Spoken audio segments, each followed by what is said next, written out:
Well, you can see this wonderful Eiffel Mountains countryside spread out there. We're within sight of the fabulous old Nordschleife, the original Nürburgring, which was so revered by drivers like the great Juan Manuel Fangio, Tazio Nuvolari, Rudolf Caracciola, Achille Varzi, and many, many others. And now there's one of their German successors, Michael Schumacher's brother, Ralf. There's Michael himself. Second position on the grid, not entirely happy with it yesterday, but he made a brave show of it, saying I'm on the front row of the grid. But I said yesterday during qualifying what a wonderful thing it would be for David Coulthard, who has had such a terrible time recently, for McLaren, for Mercedes-Benz, for Britain and for Germany, if David got that pole position. Well, he did exactly that, the 9th of his career, the first of the year. He's been driving magnificently. After all, he has had 2 second places this year. He lost one of them through no fault of his own, through a problem with the car when it was checked. But he's also won the British Grand Prix, and he's well up in the World Championship, just 2 points behind his teammate Mika Häkkinen and 16 points behind Michael Schumacher. So David Coulthard is very much in the running from pole position for another win here to improve his World Championship position. But that's one of the men who's going to be trying to stop him, Mika Häkkinen, and of course not only Michael Schumacher in the Ferrari, but Barrichello, Rubens Barrichello in the second Ferrari. The front row of the grid, the 4 fastest drivers, the 4 best cars, 2 Ferraris, 2 McLarens, but let me mark your card straight away. 2 men to watch particularly at the start. Ralf Schumacher, who is in 5th position on the grid in the Williams BMW, behind Mika Häkkinen, and Jacques Villeneuve in the BAR. You've just been hearing from Martin and from Villeneuve himself. They're both demon starters. We've seen a lot of that this year, and we could be seeing it again here. I think tactics are everything this afternoon, Murray. I think that we could well see 2 Ferraris that are going to be very active in the early part of this race. I think there could be completely different strategies between McLaren and Ferrari in how they're going to run this, how they're going to try and anticipate the weather. So we could see quite a strange first few laps, I think, as they shape up. Coulthard's fine, bit of adrenaline running through those cracked ribs, he'll be all right.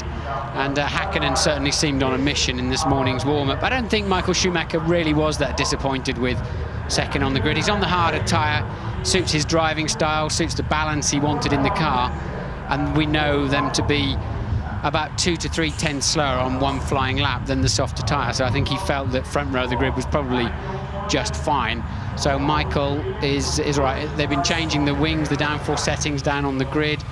They're relying a lot this afternoon on their weather forecasters, and I think they've taken positions that could be quite significantly different as to how they want to run this race. I agree with that entirely, because only 4 drivers are on the harder compound Bridgestone tyre. They've got a super soft tyre here for the first time this year, and the soft tyre, which is actually the harder one here today, is being used by both the Ferrari drivers, Barrichello and Michael Schumacher, by Jacques Villeneuve and by Jos Verstappen.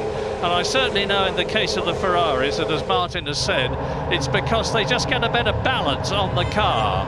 They tend to go off after about 10 laps, so Michael Schumacher will be looking to get ahead as soon as this race begins. But in order to do that, he's got to pass David Coulthard. Yes, Michael Schumacher there, look, with a virtually brand new set of tyres. We saw, as you were talking there, they ran it. Is that Coulthard's front left? Yeah, it looks like it's ready to be thrown away before he even starts the race. Now, that's because of the groove tyres. Some of the teams are finding that the further they run, the better the tyres, particularly as the track must surely be a little bit damp. One problem Coulthard's got, I was just looking at it, is just in front of him, Michael Schumacher is charging away there, but David Coulthard has got 2 black patches. You saw them briefly that have been painted out. It's quite a shiny paint on top of it, and I think it's a little bit unfair for those on the front of the grid. Actually, they've got to go over that whilst they're still trying to control the wheel spin. But nonetheless, at least he's on the grippy side of the track. His teammate behind him. I saw the pair of them having a good chat, although they both got their helmets on at the time, before they finally jumped in their cars. And I think they know they've got to do a little bit of team riding before they can sort themselves out mid-race. So, as ever, the start is going to be absolutely vital. It's comparatively smooth, this track, not as much tyre wear as there is at a lot of them. I'm expecting most of them to make just one stop. Some of them may be making two, and that is the slowest corner on the course that we're looking down on now, the Dunlop curve. But it bears repeating again that the weather, you can see that heavy rain cloud above you on the left, or we're moving away from it now. But there are clouds all the time over the Nürburgring. It's just like the Spa circuit in Belgium. Weather is totally unpredictable. It can be dry, bright, blue skies 1 minute and heavy cloud and pouring rain the next. And that's what we expect this afternoon with an 80% certainty of rain. It's one thing the drivers have got to remember, and it's always difficult to come into the pits, especially if you're at the sharp end of a race. And it takes about a half a minute, really, to come in, get new tyres and go. But if you're, say, taking 3 laps on the wrong tyres, it's very easy to lose more than 30 seconds or even fall off the road in a silly accident into the gravel trap. So you really have to have the strength of mind to say, right, I'm going to go in. I know I should be on different tyres. Even if I'm going to use them for 5 or 7 laps, it's better to use them than lose that extra time. But the other situation is, when you're doing, I don't know, trolling along at 150 miles an hour, the little sprinkling of rain that's out there at the moment, we feel, walking around, is streaming off of your visor, and it's very difficult to judge just how much rain is coming down until there's standing water. So, out of the Vidal chicane, out of turn 13, the last on the circuit, which, by the way, is a 2.8 mile lap. David Coulthard in pole position for the first time this year, for the 9th time in his career. There's his chief rival, Michael Schumacher. Behind David Coulthard, there is Mika Häkkinen. Behind Mika Häkkinen, the man I told you to watch. Look on the right, the 3rd car back, Ralf Schumacher.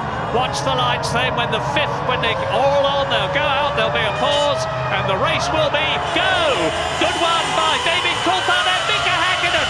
Streaks between the two of them. Is that what they were talking about? Is that what they were talking about? And Rubens Barrichello challenging.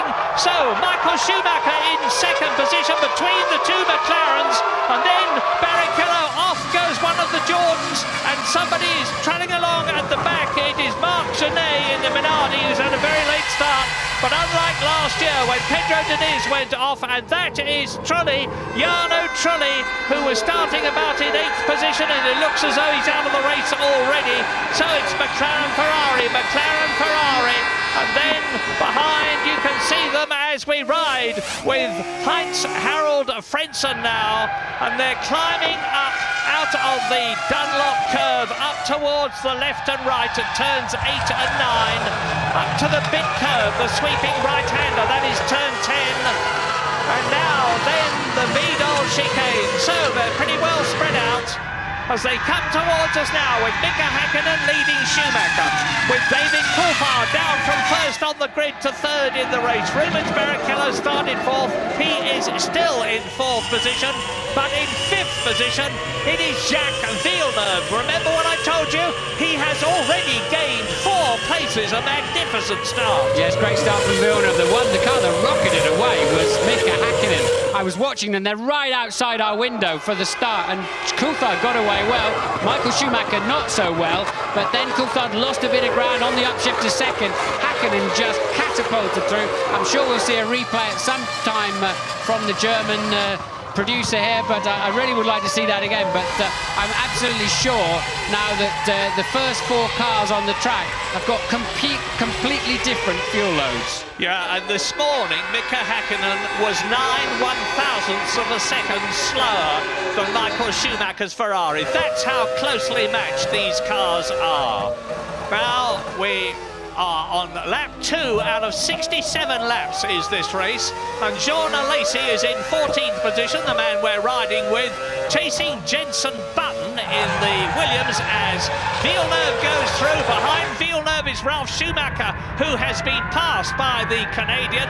Fisichella is in 7th place. Eddie Irvine is in 8th position in the Jaguar. So this start, and Michael Schumacher is now really challenging Mika Häkkinen. Yes, Michael Schumacher designed that corner when they changed this circuit. He loves that kind. We've seen him win races by overtaking into that Vidal chicane.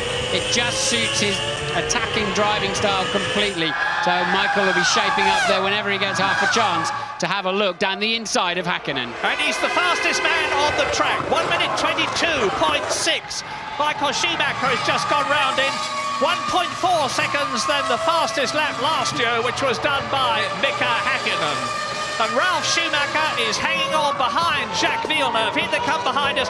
There's Villeneuve, Schumacher, Fisichella, but Michael Schumacher is now on a charge. Here is the proof as they come up towards us. Yes, Jenson Button having a bad start, now dropping down another place on that last lap, down to 14th. Johnny Herbert down in 18th and running last but 2. Here's a replay of the start. There's the wheel spin. I can see black lines outside my window off the grid. Here we go now. And Häkkinen just got the absolutely perfect start from 3rd on the grid. The others are away reasonably well. Look, and just rockets through the middle. We've heard that Frentzen has blown up somewhere around the racetrack as we're watching this replay. And look at that, the perfect getaway from Häkkinen. How he and Michael Schumacher didn't touch, I'll never know. And then Coulthard having to defend what became 1st down to 3rd from Barrichello. Well, let's repeat the fact as you watch the Sauber of Pedro Diniz go off the track. And here is Frentzen retiring, and his teammate Jarno Trulli is already out of the race. Well, you can see what the problem is there. His Mugen Honda engine has obviously had enough already. So both Jordans are out of the race, and we're only on lap 4 now as Frentzen waves to his countryman, and Häkkinen comes towards us. Schumacher 2nd, Coulthard 3rd, and look at the way that Michael Schumacher is pushing the McLaren in front of him. And I remind you, Michael Schumacher is on the harder tyre. Mika Häkkinen's got a beautiful balance on the softer Bridgestone, and he's definitely got the advantage at the present moment, notwithstanding the fact that Michael Schumacher has made the fastest lap. In 7th position behind Ralf Schumacher, it's Fisichella. 8th is Eddie Irvine. 9th is De La Rosa in the Arrows. Verstappen is 10th in the second Arrows, and Schumacher is continuing to harry,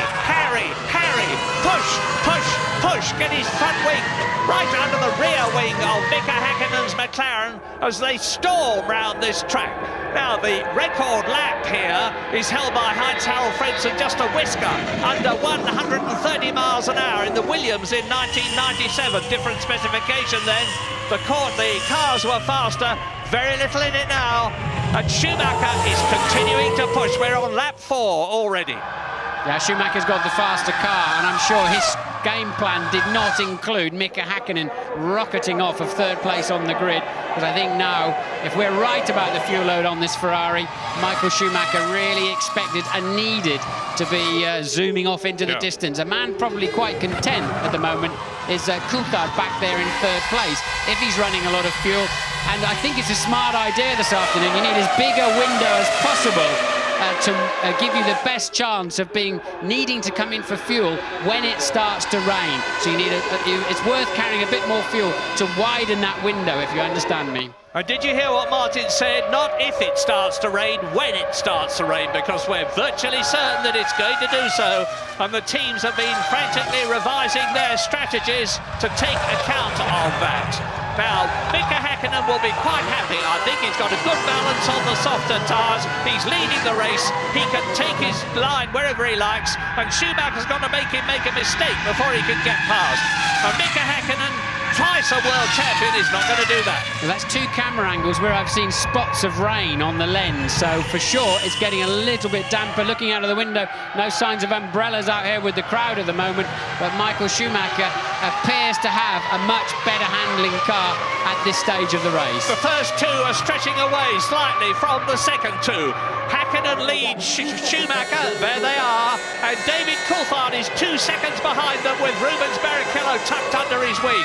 Jacques Villeneuve is 6 seconds behind Barrichello. Fisichella is right behind Villeneuve in 6th position. Ralf Schumacher is 11 seconds behind the leader in 7th place in the Williams. Then it's De La Rosa. And hello, what's happening here? Off goes the Sauber again.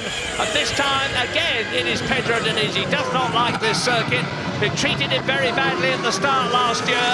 He's been off twice already. But after last year, he's a very lucky man to be alive. And we've got news from Louise Goodman. Yeah, I'm standing here with Jarno Trulli. Jarno, we saw your teammate go out with an engine failure. What happened to you?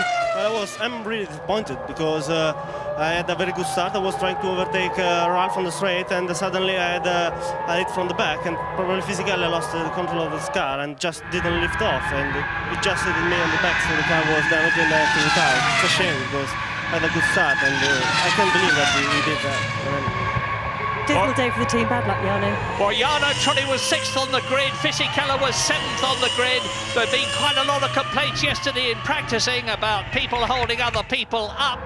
But very, very bad luck for Jarno Trulli as the leaders come through and go into their 7th lap. And now Michael Schumacher is pushing again. He's just had the fastest first sector of all this afternoon.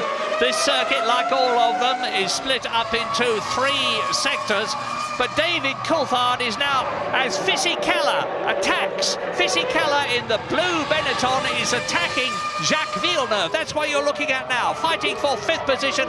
And behind them, look at the orange arrows of Pedro de la Rosa. He's in 7th position ahead of Ralf Schumacher.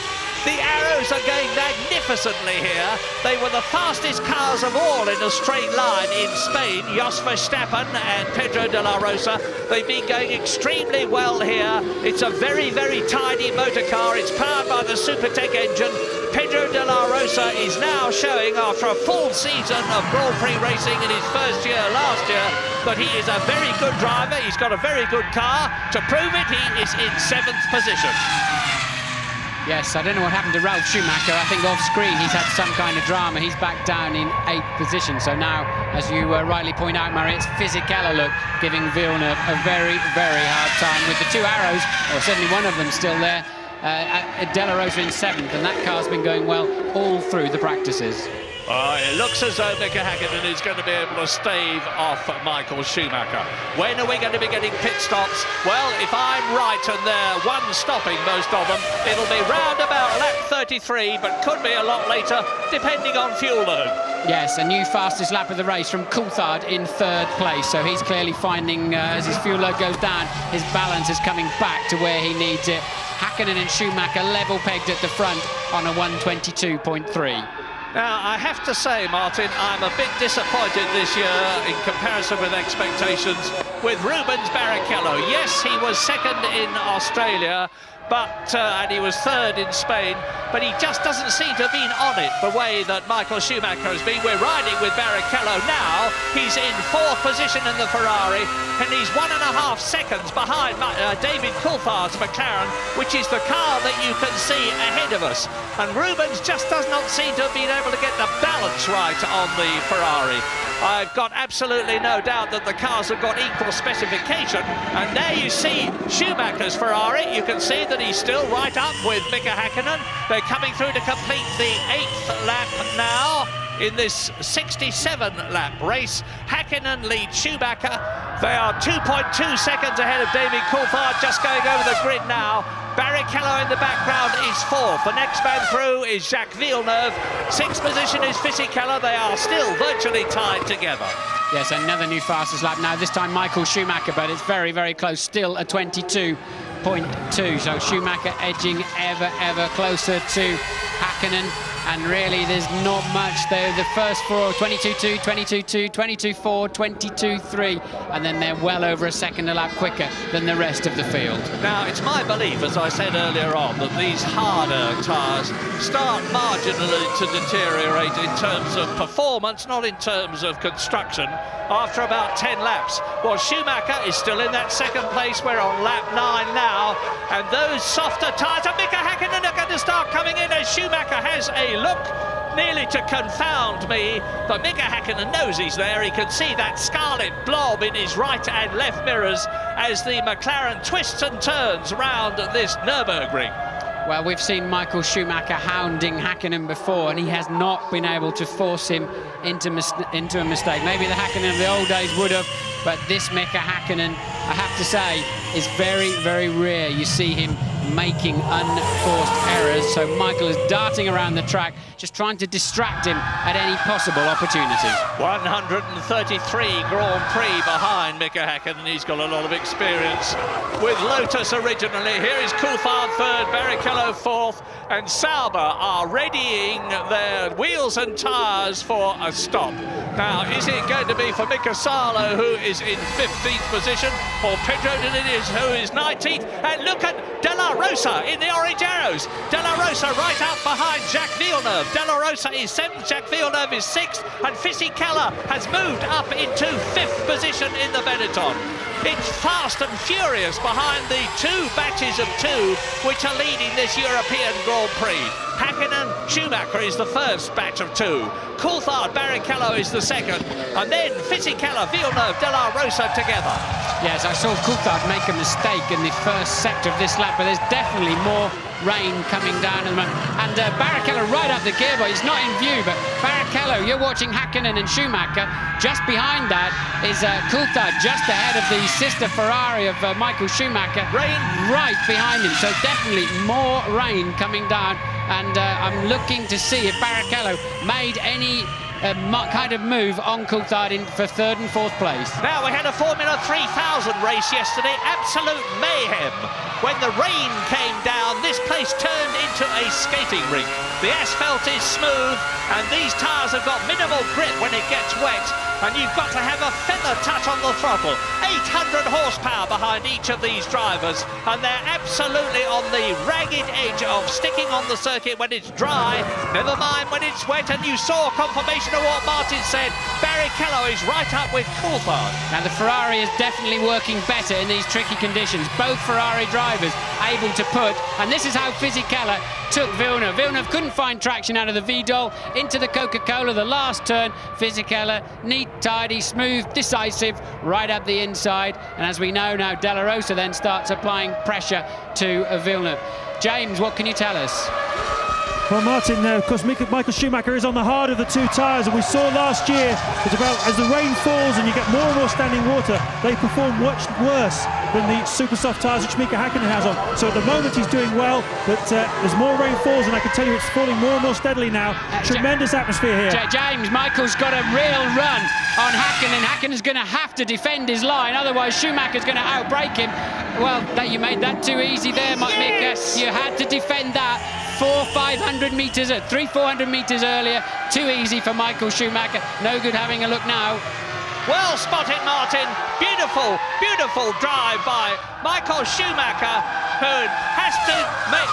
Häkkinen gives way. The Ferrari mechanics wave in delight. So now it is Ferrari, McLaren, McLaren, Ferrari, and that yellow and red flag is to indicate that the circuit is getting wet. They'll know that. They'll see these raindrops coming towards them and bouncing on their visors. And now, remember, Michael Schumacher is the absolute rain master of Formula One. One of the greatest drives I've ever seen as we see this replay of Michael Schumacher diving up the inside of Mika Häkkinen, who has to stay out, tuck in behind the Ferrari as they come into the chicane. And that is where Michael Schumacher brilliantly passed Jean Alesi's Ferrari years ago when Schumacher was with Benetton to win the European Grand Prix, because Schumacher has won this race twice already, 94 and 95. So you'll see the red and yellow striped flags waving, normally referred to as the oil flags, but actually it's the slippery track flag. And Michael Schumacher, he may have slightly harder compound tyres on, but he is excellent in this kind of situation, second guessing how much grip there's going to be in a corner before you arrive. And now when they're passing over some sections of the track, now this is Barrichello behind Coulthard. Does he have a go up the inside into turn one? This is a replay, but I don't know the outcome. I'm assuming Coulthard on the better line into the corner. No, Barrichello's gone through. Where's Coulthard? We're not showing Barrichello in third place on the computer at the moment. He'll have to go through the next section, so maybe it's Ferrari 1 and 3, McLaren 2 and 4 now. Well, let's have a look. It is, Here it is, because Barrichello Barrichello has passed David Coulthard, and that is a confirmation of the fact that in these weather conditions, the Ferraris have got the better handling. Now, in recent years, there was no doubt about the fact that the McLaren had got the faster car. Ferrari have been working and working and working to improve their car. Let's have a look and see what's happening here on this replay as off spins the arrows of Jos Verstappen.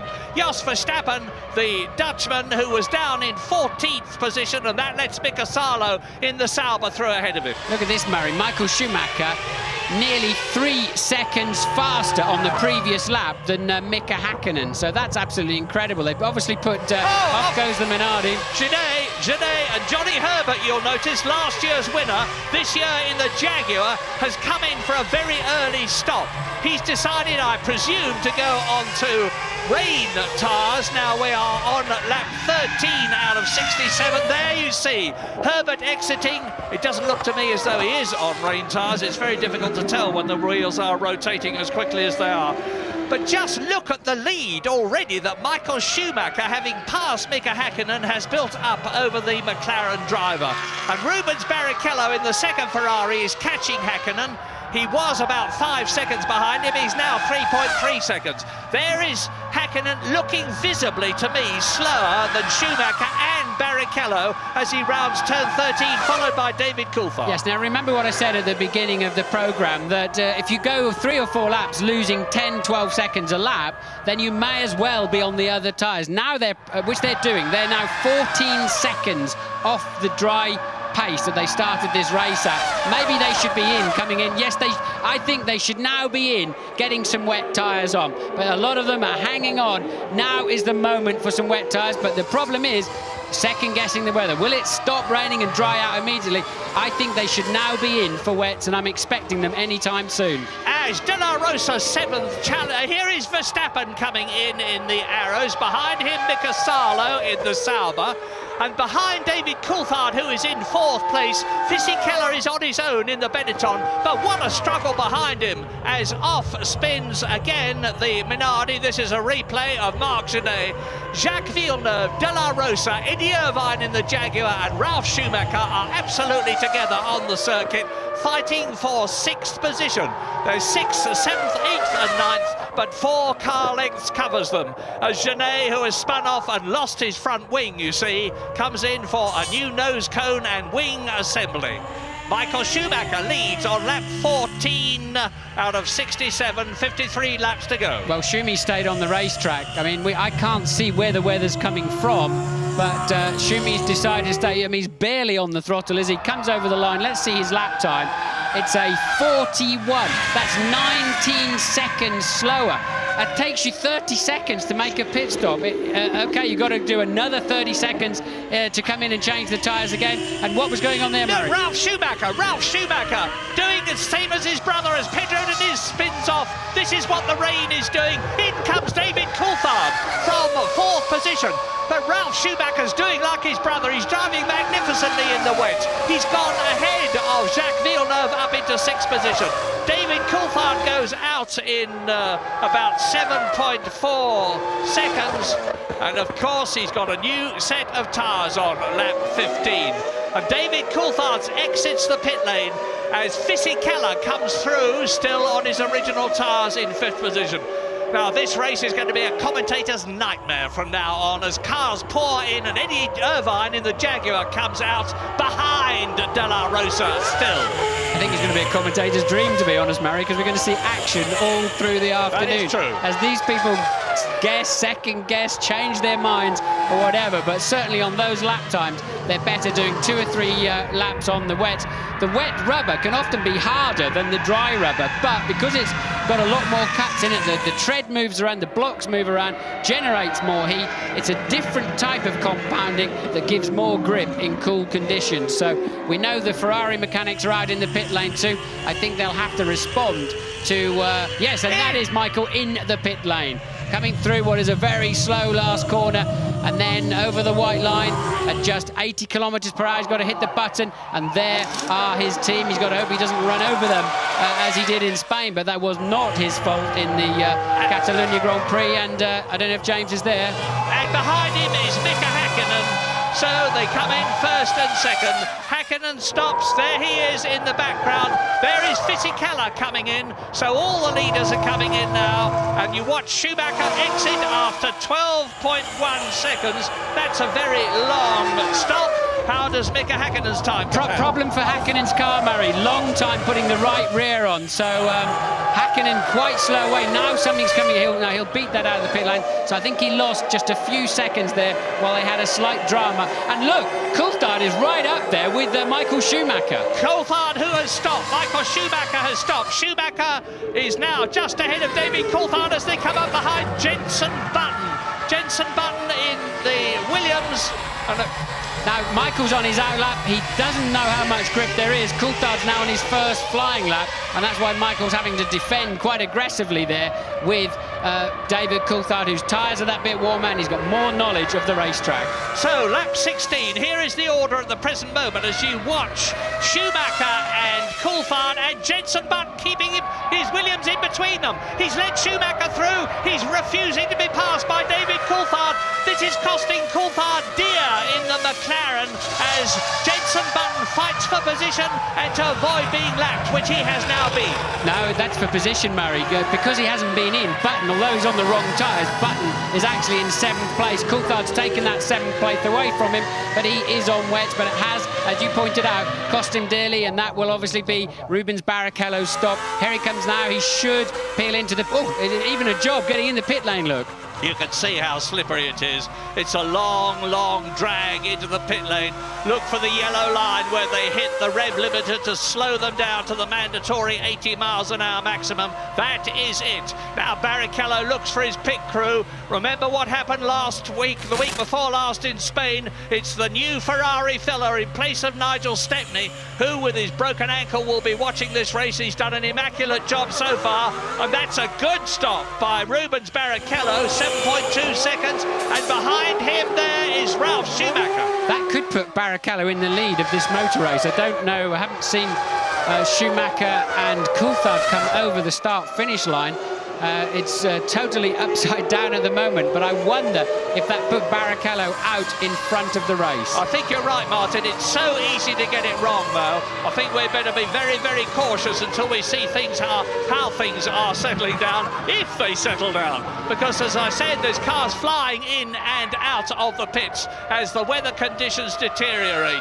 It's wet out there, but it's not lashing down with rain like it did last year. It could well stop and the circuit start to dry out. That is exactly what happened in the Formula 3000 race yesterday, which went all topsy-turvy when the rain came down. So lap 17 out of 67, 50 to go. We've had action enough already.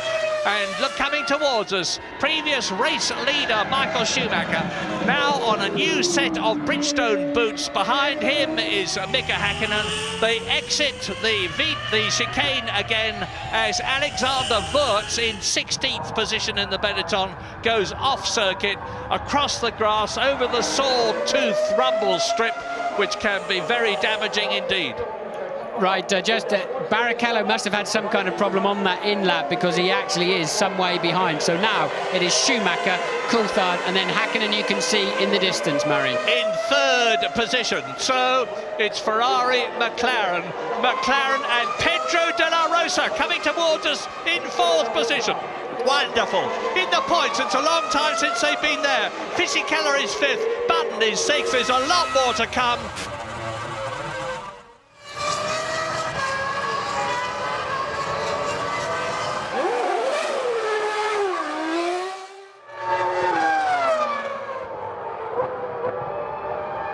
Well, it's Jenson Button leaving the pits. He was in 6th position as Ricardo Zonta goes through, followed by the Benetton. Now, Zonta was way down in 15th position.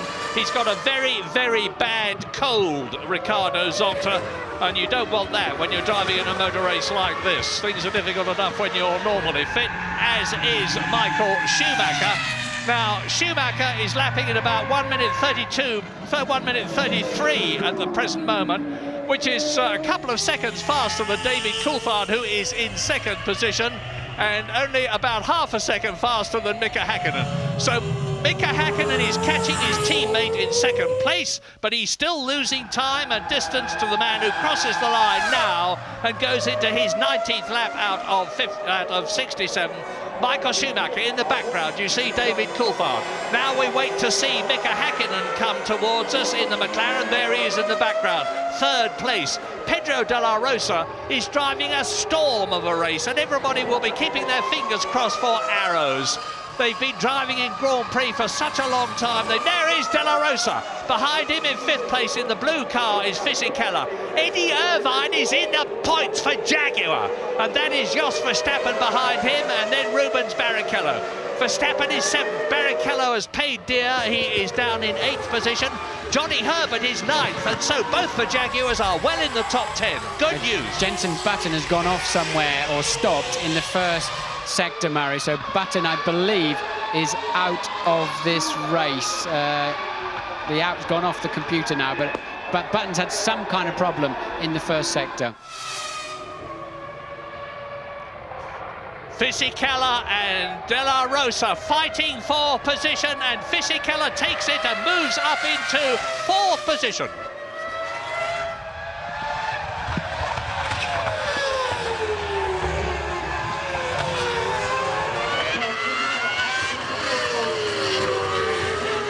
Lap 19 out of 67. What a motor race this is, as Michael Schumacher in the Ferrari leads David Coulthard by 7 seconds. But Mika Häkkinen in the second McLaren is catching Coulthard. A fantastic battle for fourth place between Pedro de la Rosa in the Arrows and Fisichella in the Benetton. And Eddie Irvine is in sixth position for Jaguar. In the points for Jaguar. Jos Verstappen, Arrows, seventh. Barrichello, Ferrari down in eighth position. Johnny Herbert, the second Jaguar, in the top 10. He is ninth, and 10th is Ralf Schumacher. Yes, well, with whatever kind of problem Barrichello had on his in-lap, that's put him down in eighth, as you've seen. And just coming up now to pass Verstappen, and Verstappen may just cut across his bow there, and Barrichello realising that and giving him plenty of space. He's going to get better drive out of the corner, and now surely the next corner is Barrichello's to take seventh place. He's got more grip. No, Verstappen's not going to make it that easy for him. A nice piece of driving, Jos. So Barrichello's going to have to work to come through the field. The man who's taking it too easily, he's too cautious, is Coulthard in second place. Remember, Murray, he went off in this, leading this race easily last year by pushing too hard in the wet. Right now, I don't think he's pushing hard enough. He's losing a couple of seconds a lap to Michael Schumacher, and Häkkinen is catching him about a second and a half per lap. This is fantastic motor racing. Sixth on the right, Eddie Irvine, Jaguar. Jos Verstappen, seventh. Rubens Barrichello in the Ferrari, eighth. Now they are fighting each other. I could hardly believe my ears after Spain when I heard people complaining about the two Schumacher brothers, Ralf in the Williams and Michael in the Ferrari, having a battle for position. It was great motor racing, and that's exactly what we're seeing here. Absolutely on the limit. As David Coulthard is being caught, as Martin's told you, by Mika Häkkinen. James Allen, what's the news? Sensational atmosphere down here in the pit lane today, Murray. Just looking at the pit stops, Coulthard stopped for 7.4 seconds. That's not a lot of fuel to go on board, but I think he had quite a bit to start. Now Schumacher stopped for 12 seconds. That's enough fuel for 35 laps, but he had very little fuel at the start, so they're roughly on the same sort of fuel load at the moment. Häkkinen's problem was getting the wheel nut back onto the right rear tyre. It's cost him dear, about 4 seconds, but on a day like today with such strange and changeable conditions, it might not be the end of the world for him. But obviously Ferrari and McLaren both think it's going to rain now for quite a long time, at least the next half an hour or 40 minutes. This race is far from over, and we definitely will have more pit stops. And Häkkinen goes through, passes David Coulthard. Häkkinen's been lapping 2 seconds a lap faster than his teammate. He's got the bit between his teeth now. He's going for it. He's back into second position. David Coulthard there, the pole position man, goes down to third position. But Mika Häkkinen is some 12 seconds behind race leader Michael Schumacher on lap 21. David Coulthard was looking down in the cockpit there at some point, but normally he's the man in the rain. He was he's normally absolutely flying. Remember Manicourt last year, where he just scampered off into the distance. And even here, And look, Coulthard, I think he knows that his teammate was much faster than him, gave him plenty of space to pass him going up into turn 7. So Coulthard may be carrying some kind of problem. Normally, he is faster than that on a wet track. Yeah, I remember that David Coulthard has actually got 3 broken ribs. He's recovering from them. He's a lot better than he was in Spain. But the fact is that he's got 3 broken ribs, and it's a tremendously demanding situation physically that it's in now, as the Ferrari of Michael Schumacher scythes its way through the field. He is now up behind Pedro Diniz, who is 18th. He's lapped Mazzacane. In fact, he's passed Pedro Diniz. Yes, I think Coulthard lost 5 seconds on the last lap, Maris. I think his problem is more than a few spare ribs in there that are not doing their job. So Coulthard carrying some kind of drama in the car. James, what can you tell us about David? Well, what I can tell you is that the last time by, David came quite close to the pit wall. Adrian Newey the chief designer, came off the pit wall and looked down, leant out over the side, took a very close look. I think it was at the front wing of the McLaren to see if there was any damage. I saw him tap Dave Ryan there, who runs... Oh! Sorry, James, that was Schumacher getting it sideways. Carry on. I saw him... This is amazing, isn't it, Murray? I saw him tap Dave Ryan, who runs Coulthard's race effort, on the shoulder and say, it's OK, Coulthard's car is OK. Well, it may be OK, but it's not quick enough to hold that second position. We're on lap 23 now. Now, this is going to be a replay of Rubens Barrichello coming up behind Pedro de la Rosa and Eddie Irvine to try and gain track position. I've said so far, it's Verstappen actually, I apologise. I said that Barrichello has been the disappointment of this race for me so far, because he is down in 7th position. Well, he's moved up a place there, and the race order is Schumacher leading Häkkinen. As you see, Barrichello diving through inside Verstappen's arrows. Now, the arrows are in 8th position and 5th position. De La Rosa is in the top 6. And the top 6 are Michael Schumacher, 12.7 seconds, Mika Häkkinen, 4.8 seconds, David Coulthard, 9.3 seconds, Fisichella 4th, 1.3 seconds, 6.5 seconds, Rubens Barrichello, and then Eddie Irvine is still there, and Johnny Herbert is still in the top 10 for Jaguar. Now, Johnny Herbert is fighting to maintain his place in the Jaguar team next year. He really wants a good result. Well, of course, he always wants one. And last year, he got one here because he won the race in appalling conditions. Look at the track, look at the distance between Schumacher that you've seen go through, and here is Mika Häkkinen. Comparative lap times, well, Häkkinen is lapping nearly 2 seconds faster at the present moment than Schumacher. This lap's about the same, though, and remember, Michael had to pass the car on the previous lap, and he got well out of shape, as we saw for ourselves. So I think at the end of this lap, we'll see Michael has done a 30.4, and Mika a 30.5, so the gap remains around 12.9 seconds. Well, interestingly, in terms of the Constructors' contest, which Ferrari lead McLaren by 7 points, both the Ferrari and the McLaren teams are on 10 points. That's a replay of Michael Schumacher going into the chicane and nearly, but not, losing it. Michael Schumacher is on a potential 10 World Championship points, and that would increase his lead over Mika Häkkinen.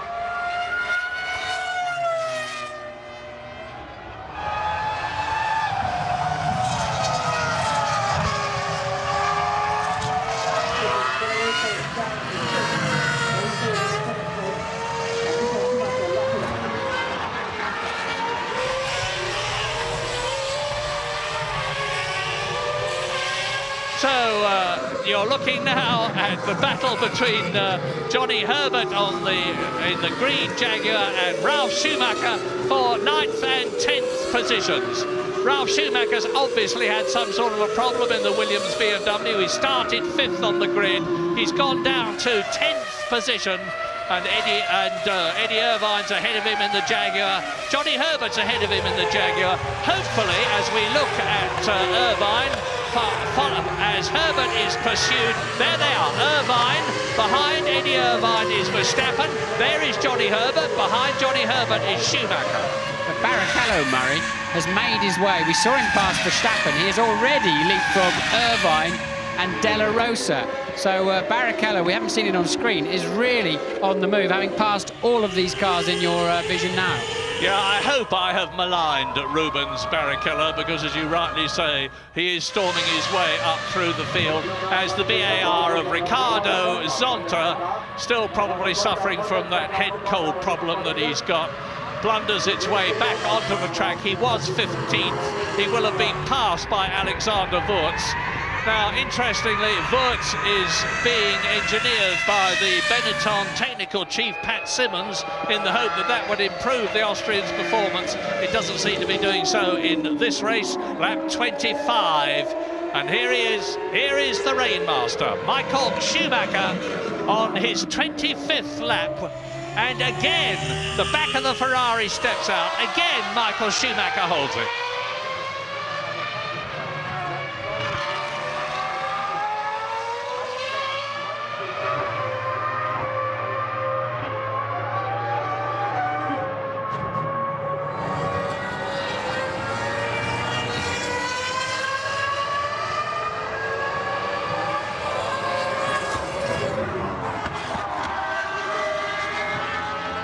Lap 26, look at this replay of Michael Schumacher leading the race by 16 seconds, recovering from that half spin and keeping ahead of Mika Häkkinen second.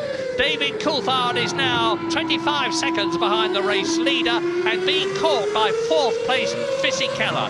Fifth is Rubens Barrichello, storming his way up from 8th in the second Ferrari. Pedro de la Rosa is 6th for Arrows in the points. Eddie Irvine is 7th for Jaguar. Jos Verstappen is 8th for Arrows, so both the Arrows are in the top 8. Johnny Herbert is now in 10th position because he's been caught and passed by Ralf Schumacher. Now, Jenson Button is in 14th position. Retirements, only 2 so far, and sadly it's the 2 Jordans. Jarno Trulli went out right at the beginning, and Heinz-Harald Frentzen had a major engine blowout, and he went out very early indeed. So Michael Schumacher, the Rainmaster of Formula One, the man who's shown us time and time again what a genius he is in the wet, like the Spanish Grand Prix at Barcelona, like the Monaco Grand Prix, is now in a secure first position and lapping faster than the man you're looking at, the twice world champion Mika Häkkinen. Yes, the McLarens are off the pace in the wet conditions, no doubt about it. The man to watch is Barrichello, who's scything his way back up the field, was 8th, is now 5th, catching Fisichella ahead of him at 1.3 seconds a lap, and the pair of them are catching David Coulthard, who is just 8 seconds behind Mika Häkkinen. So the 2 McLarens have got to find some kind of pace in these tricky conditions if they want to keep anything near to these podium positions at the end of the day. Well, I've seen much, much worse conditions than this in the wet, and I'm not belittling the conditions now. But we're not getting those gigantic roosters. Well, we are as I talk now, and the Ferrari goes into some pretty deep water. But it's raining steadily. It is not lashing down. And Michael Schumacher, with a clear track in front of him now, is lapping at about 1 minute 29.1, which is almost a full second faster than Mika Häkkinen. And this is where the fact that Michael Schumacher is the best of the day is very much underlined.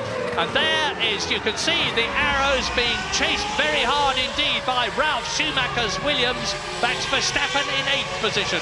Ralf Schumacher in 9th position. Behind them is Johnny Herbert. Ahead of them is Eddie Irvine. And we're hearing news that Schumacher may be coming in. Ralf Schumacher may be coming into the pits. This is the 28th lap. This is what I was talking about having enough fuel on board to have a decent window, because there's nothing worse than having to come in to change your tyres and then several laps later coming in again to put fuel in the car. It's a double negative, but often there's no way around it unless you run the car just ridiculously heavy at all conditions. And now with Barrichello into 5th position and on a potential 2 World Championship points, Ferrari have got potentially more points for the Constructors' Championship here in Europe than McLaren have. Barrichello is doing a superb job, and so is Verstappen, because Verstappen in the orange Arrows, pursued by the white Williams of Ralf Schumacher, who tries to go through on the inside and has to run wide as Verstappen retains his line. They're both closing up on Eddie Irvine and the Jaguar, who's holding that 7th position. It's quite conceivable that here, for the first time in the year 2000, well, first time ever, we're going to see a Jaguar get a Formula One World Championship point. Fingers crossed.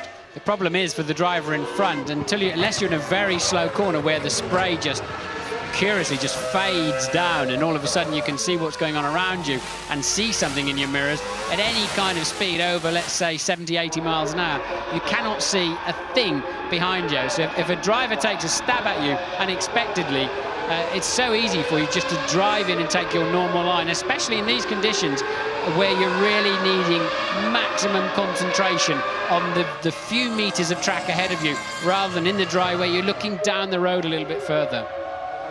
Well, 16 seconds is the gap now between the man you're watching, Michael Schumacher. He has already won 3 Grand Prix this year. There is Mika Häkkinen, who's won 1. Schumacher, of course, did the hat-trick, got the treble, the first 3 races in Australia, Brazil, and the San Marino Grand Prix at Imola. Then David Coulthard won at Silverstone in those appalling weather conditions for the people who were trying to get there, although the track was dry. Remember that. This is the first wet race we've had this year. And then Mika Häkkinen won in Spain. So it's 3 to Ferrari, 2 to McLaren so far. And the World Championship well and truly alive, but not this race for Mika Salo, because he is out of it from 13th position. His teammate Pedro Diniz, 17th now, has been lapped. Something yellow in the gravel trap there as well, but I don't think it's a piece of Salo. I think it must be a piece of somebody else. I think it's his nose. Oh, I was going to say it's his nose curve, but it's it's off something else. Something else early in the race, but there's no way out of there in a Formula One car, that's for sure.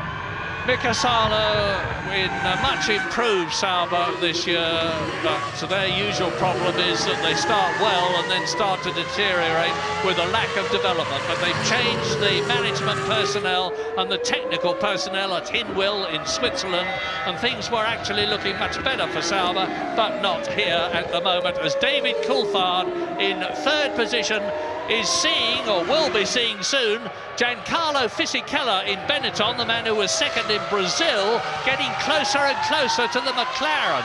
There's about half a second in it. That yellow car is Mazzacane, who has been lapped. And coming towards us now, there is Fisichella, and behind him, Rubens Barrichello. Now, Barrichello, I remind you, has come up from 8th to 7th, from 7th to 6th, from 6th to 5th, and that's where he is now, and he's having a go at Giancarlo Fisichella's Benetton to move up into 4th position and get himself another World Championship point if he can stay there. Rubens Barrichello, of course, is no slouch in the wet. Remember how well he did at Monaco as Eddie Irvine battles with Jos Verstappen's arrows, and off they go, and that's Irvine and Schumacher. Ralf Schumacher out of the race. Ralf Schumacher out of the race as he was hit. Now he's quite calmly going on, having lost the wing at the back of the Williams. He's going to go on and go back to the Williams pit, and Eddie Irvine is out of the race as a result of that coming together. Yes, they both lost the rear wing, but it's not like going in for a new front wing, 18, 19 seconds and a few bolts. The rear wing is fixed much more rigidly and in a more complicated way to the car, and effectively, and this is how it all started, look, with Verstappen defending his line, Irvine having to get out of it. They just touched, look, Irvine spinning, Ralf almost really just an innocent bystander, and just clips the rear wing as he spins around, and you can see then Johnny Herbert slicing through. So Ralf there, he probably should have seen this one coming a little bit more, but Eddie getting in deep. Verstappen, we've seen that this afternoon, he just simply will not yield to anybody, and Ralf spinning off in sympathy and losing his rear wing. And that contact, as we see later on, made the rear wing of the Jaguar of Irvine also fall off. And it means that Johnny Herbert has moved up 2 places. He's only... Oh, and that is Jos Verstappen. No right front wheel. That's a big crash he's had. When we see a replay of that, I suspect it's coming down to the VDOL. That may mean a safety car. And it could be into safety car scenario here. It's going to be very tough for Michael Schumacher if that is the case, and I believe it will be, because they will have to drag that car off the circuit with one wheel missing as Verstappen runs in. It will mean that the hard-won 17-second lead that Michael Schumacher currently has over Häkkinen. Let's have a look and see what happens on the replay here as Eddie Irvine loses the rear wingless Jaguar. No downforce, of course, so there would be no grip at the back. It just spins out and into the gravel trap. Eddie would not have known his rear wing had gone missing as he went into that corner. He'd have been more surprised than anybody when that happened. We just got no signs of any safety car, so maybe they're happy to recover that car under waved yellows. And with marshals on the track, you get waved yellows, so the drivers know there are not just machines or slow machines around or damaged cars, there are actually people around too. But at the moment, they're covering it under the waved yellows. And a waved blue flag is being given to Ricardo Zonta in the BAR in 12th position.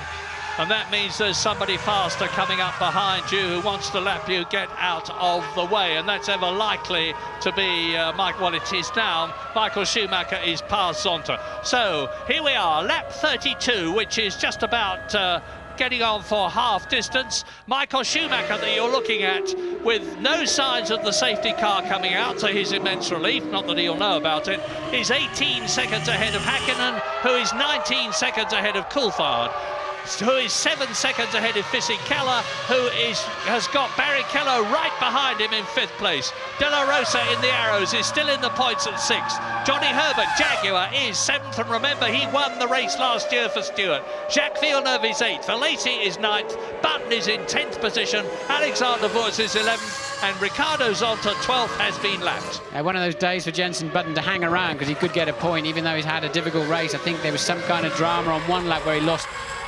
something around 1.5 minutes in the first section of one of the laps, but if he hangs around, he might still get a point or two this afternoon. You saw a rider on the back of a scooter while Murray was talking.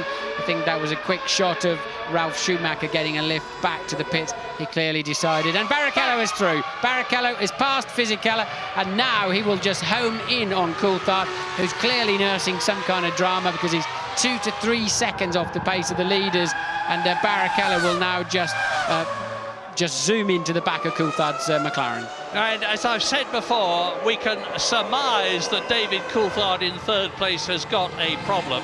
We don't know what it is. Ferrari will know, of course. McLaren will know, of course, because they will be in radio contact with. This is a replay as they come up to the chicane of Fisichella, seeing Barrichello dive up the inside of him.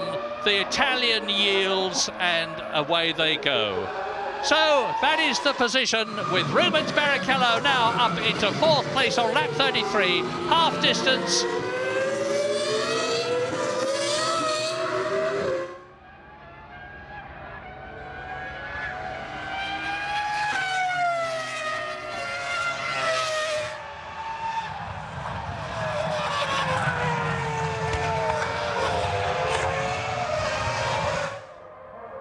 So lap 34, and there are the Ferrari mechanics getting ready to receive somebody in.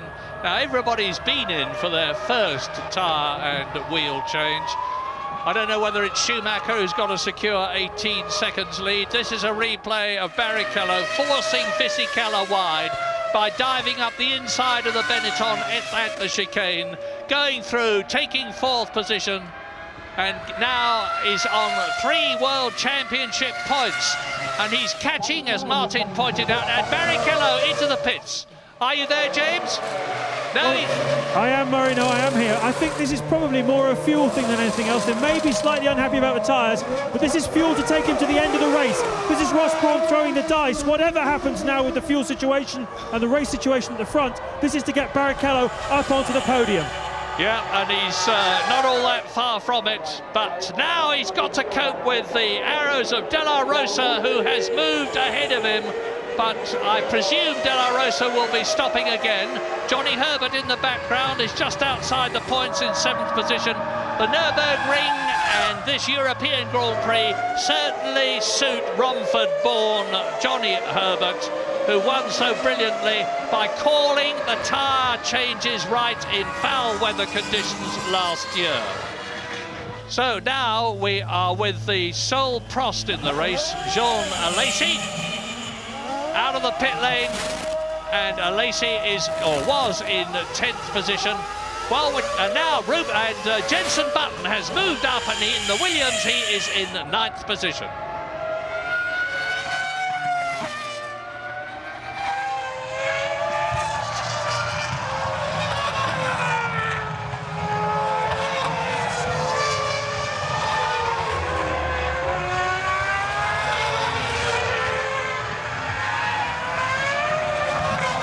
Lap 35, Michael Schumacher is the leader, and here is the Ferrari pit crew waiting to get the Ferrari in. Here is Michael Schumacher.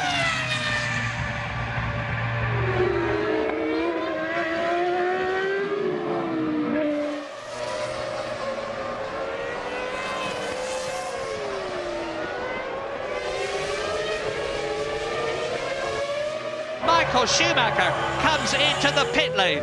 Michael Schumacher into the pit lane for his second stop. Now he's 18 seconds ahead of Häkkinen, and James Allen is waiting for him. Yeah, it's a good decision by Ross Brawn. It's absolutely chucking it down now. There's no chance of this track drying out before the end of the race. This is the fuel to take Schumacher through to the end of the race. Nice, calm, relaxed pit stop by the Ferrari team.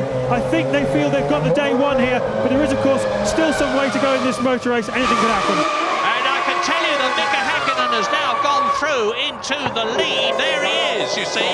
There is the McLaren of Mika Häkkinen now. Look at the pit lane and wait for Michael Schumacher coming out at a steady 80 kilometres an hour, which is what he has to do as we wait to see whether David Coulthard comes through.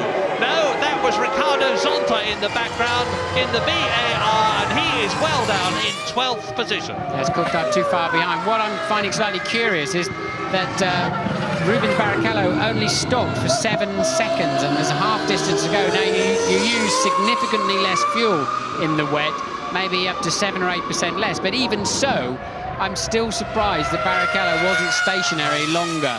And Louise is in the pits with Eddie Irvine, but not quite yet.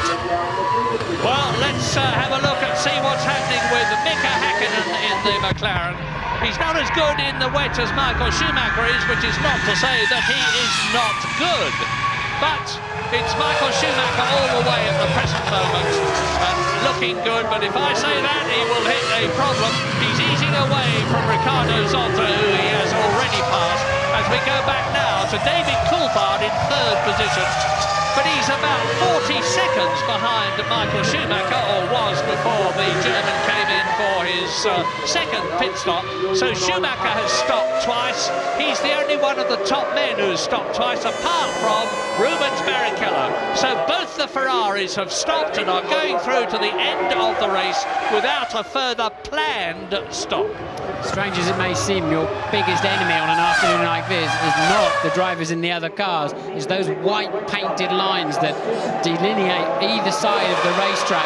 Put a wheel on those as you go into or leave a corner, and you'll be facing the wrong way sooner than you dare imagine. Well, now it's up to Michael Schumacher to really go for it, because Häkkinen is leading the race by about 20 seconds as a result of the fact that Schumacher has stopped a second time and that Häkkinen has not.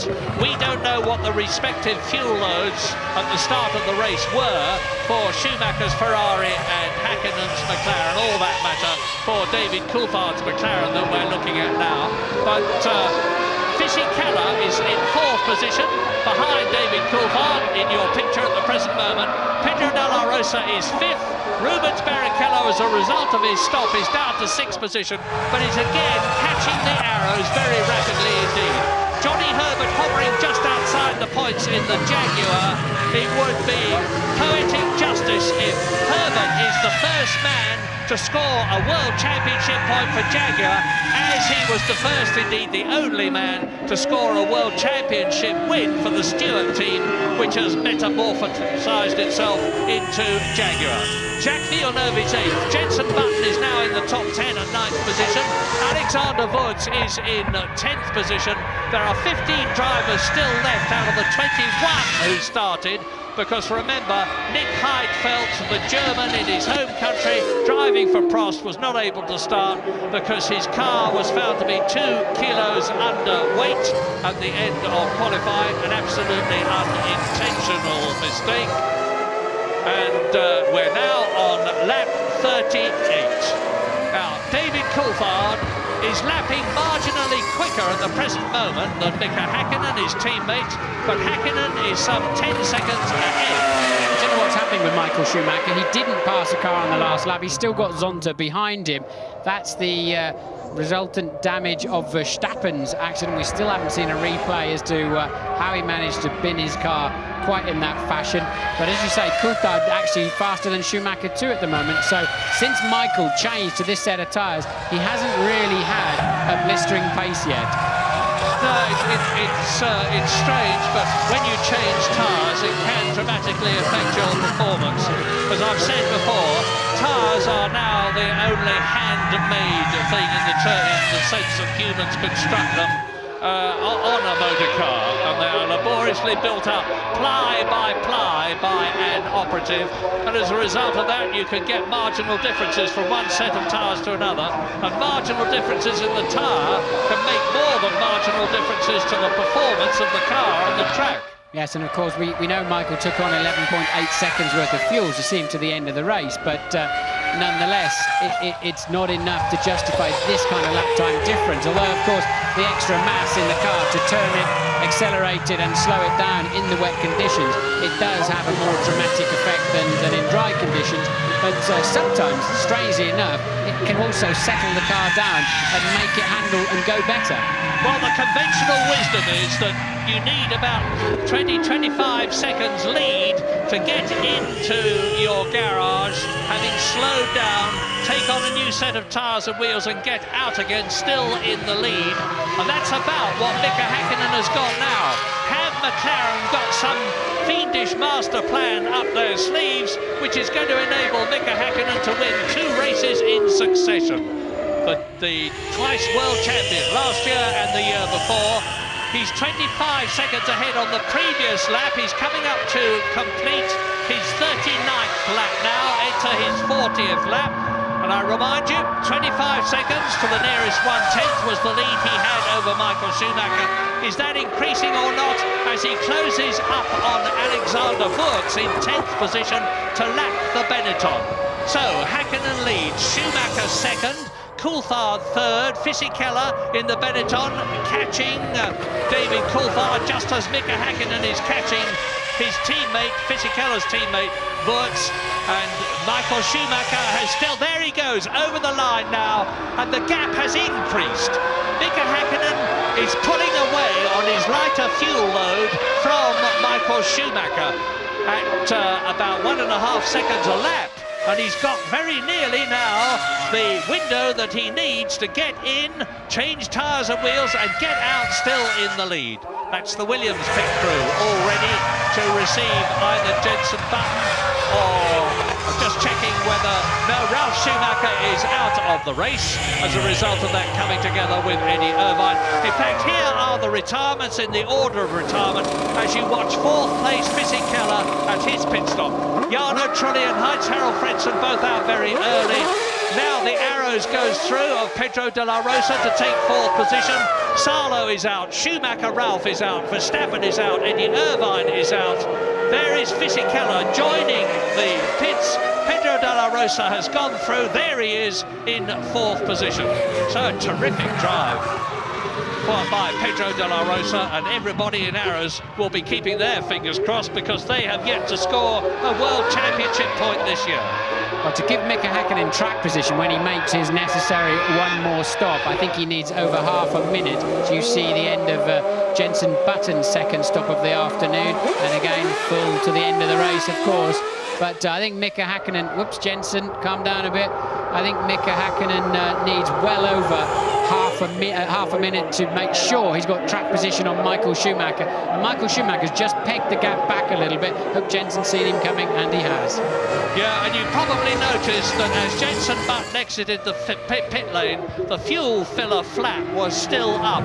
That is because the new electronic regulations require the fuel flap to be up and the tail light to be flashing until second gear has been engaged. Yes, and Mika Häkkinen is being held up, the race leader. Now he's let him through. That has cost Häkkinen quite a lot of very crucial time at this part of the race, where, as I said, he needs a window to make his pit stop and get out ahead of Michael Schumacher. He's had two very, very poor laps following Fisichella. Yeah, it's lost him at least a couple of seconds. The lead of Mika Häkkinen that you're looking at has come down from 27 seconds to about 25 seconds. It's going to be a very close run thing.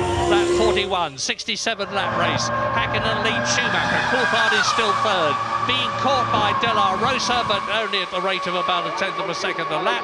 Barrichello is still fifth, but he's right behind De La Rosa and will, I soon predict, be up into fourth place again. This is Wurz coming in from top 10, and Louise Good. So there is Alexander Wurz, ninth position when he came in. Jenson Button, I think, may well get that ninth position back. He was ahead of Wurz before he came into the pits, and Johnny Herbert in seventh position, in eighth position, because Villeneuve's got ahead of him, is about to be lapped by the Flying Finn, as he calls himself, Mika Häkkinen. And news from Louise Goodman, who's with Eddie Irvine. Yes, I am now, thankfully, this rain getting into my electrics as well as everything else. Eddie, tussle back there, were you aware of the fact that you'd lost your rear wing? I looked in the mirrors, I sort of checked the rear of the car, looked, everything looked okay, but obviously it wasn't. And then I obviously went down the next straight. So I'm surprised, because normally you would notice the rear being very, very light, which it wasn't, so strange. Running strongly until then, the team seemed to pull up their performance this weekend.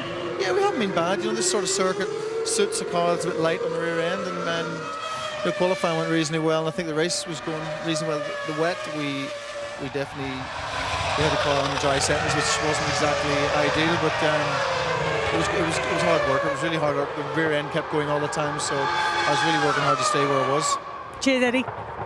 Johnny Herbert, Eddie Irvine's teammate, coming into the pits from eighth position for his second stop of the day. Consistent rain now, Murray, really. Not heavy rain. I don't expect a lot of standing water or aquaplaning, especially online.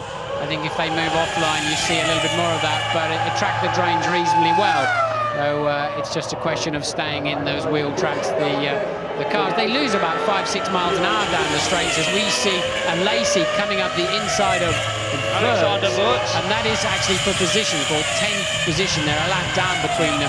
But lifting all that water up into the air, the tyres are lifting bucket loads of water into the sky effectively, and that takes a lot of energy, a lot of power, and you lose quite a lot of straight line speed because of that. Now I think Häkkinen's got his work cut out, because he's coming up to Jacques Villeneuve, who is seventh, who is trying to get past Fisichella's blue Benetton in sixth position.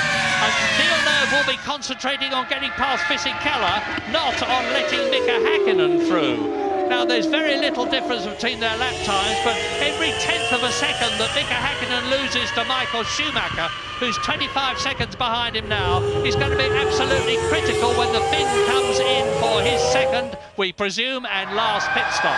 Because I can't believe he is not going through. We're on lap 43 now out of 67. So, Fisichella there, sixth position.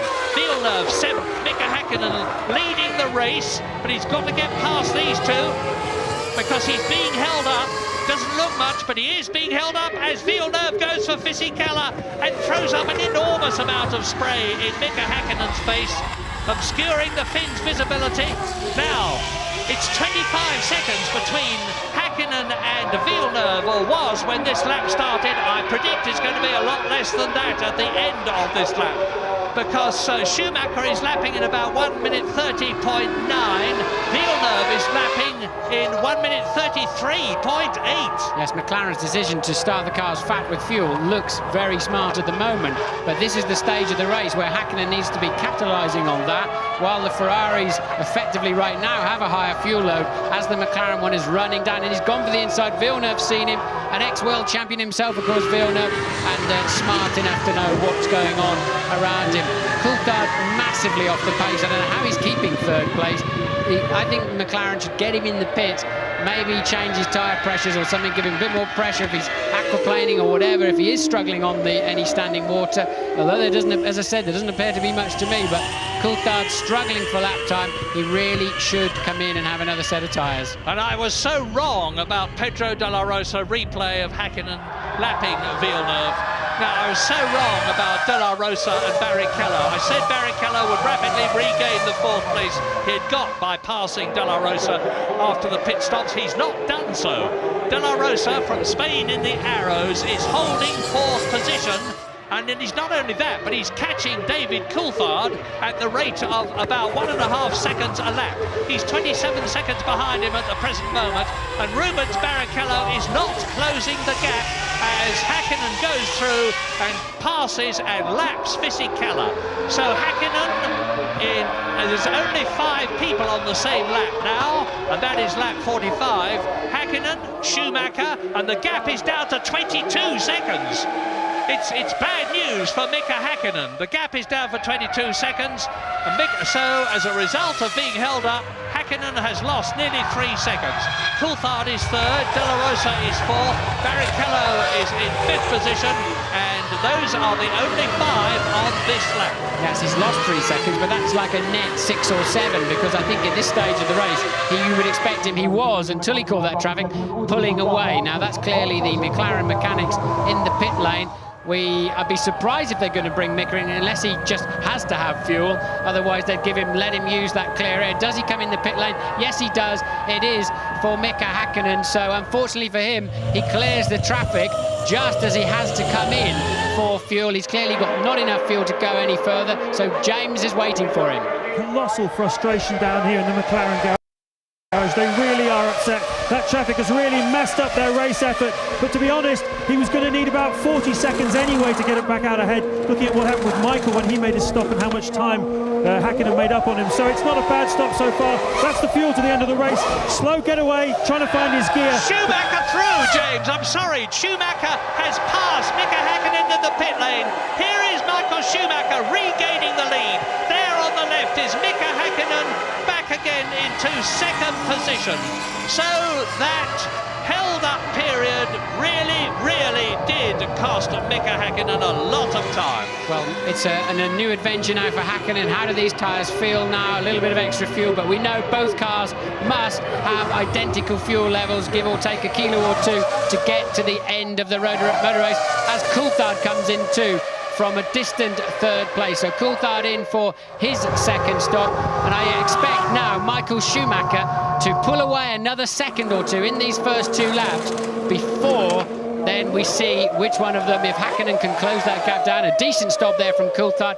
That was critical. Can he get back out ahead of De La Rosa and Barrichello? Well, no. Here's De La Rosa and Barrichello. Here they're coming on the right. There is David Coulthard on the left, and De La Rosa goes through, and Barrichello goes through.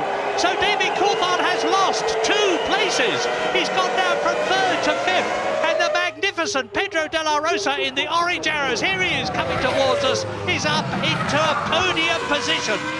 Well, he's got a World Championship point in the past. Last year he got one. But the possibility of him finishing on the podium in 3rd position is a really exciting one. Something that Formula One really needs. Yes, we didn't see De La Rosa stop, to my knowledge, and I don't know how long or exactly when he stopped in this race. So he is the only one of the front runners that's had 1 pit stop, which is entirely feasible. But we'll try and look into which lap De La Rosa stopped on. Yeah, I was expecting when this race began, you're looking at Barrichello now, and Barrichello is in 4th position. I was expecting when this race began for most of them to stop once. In fact, it's just the opposite. They've stopped twice. Well, it's once for fuel and once for tyres, really, but we think De La Rosa stopped about lap 15. 15, so I'm reasonably certain he will have to stop again. And there's Coulthard now down to 5th place, and the slow lap times in the middle section of the race has cost him a podium place for sure. Well, David Coulthard could regain 1 place if Pedro de la Rosa comes in, which seems unlikely. I don't see that David Coulthard could gain 2 places and finish on the podium. It's looking more and more as though it's going to be a Ferrari victory with a Ferrari 3rd place. Michael Schumacher winning the race, Rubens Barrichello being in 3rd place, sandwiching Mika Häkkinen, which would help enormously Michael Schumacher's lead over Häkkinen in the Drivers' Championship and Ferrari's lead over McLaren in the Constructors' Championship. But there are still 20 laps to go. The leaders are on their 47th lap now as the Ferrari goes through.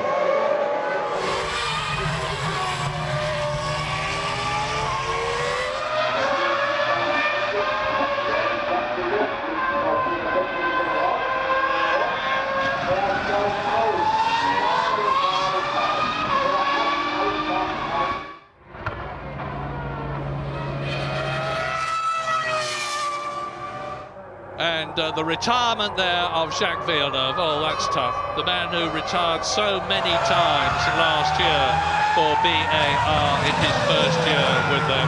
He's out of the race again, and he was just outside the points in 7th position. And that moves Johnny Herbert up a place. There's still a possibility, but Herbert in the Jaguar is going to get a World Championship points at the Nürburgring. And that would be their first. And this is Johnny Herbert, and he's got Jenson Button right behind him. Button in the Williams, Herbert in the Jaguar, and the 2 British drivers in the 2 very different British motor cars. The Jaguar powered by the Cosworth V10 engine, the Williams powered by the V10 BMW engine, and behind Jenson Button in the blue car is Alexander Wurz. That's the Benetton. And this is Pedro de la Rosa, and now Rubens Barrichello is right up with the arrows. This is the battle for 3rd position on lap 48 at the Nürburgring. Barrichello, I prophesied, was going to be ahead of de la Rosa a long time ago. He's not, but he means to be on that 3rd step of the podium just as much as de la Rosa means to be there himself. Great prospects of a terrific scrap. Now the Ferrari should have the edge on the arrows in terms of sheer engine power. Just look what Barrichello is having to cope with. A curtain of spray in front of him. I think we're going to see the arrows in the pits. The arrows mechanics are out in the pit lane, I can see. And that surely means it can only be for de la Rosa, as Verstappen has long departed this race. Well, de la Rosa can be mighty proud of himself because he's held Barrichello off.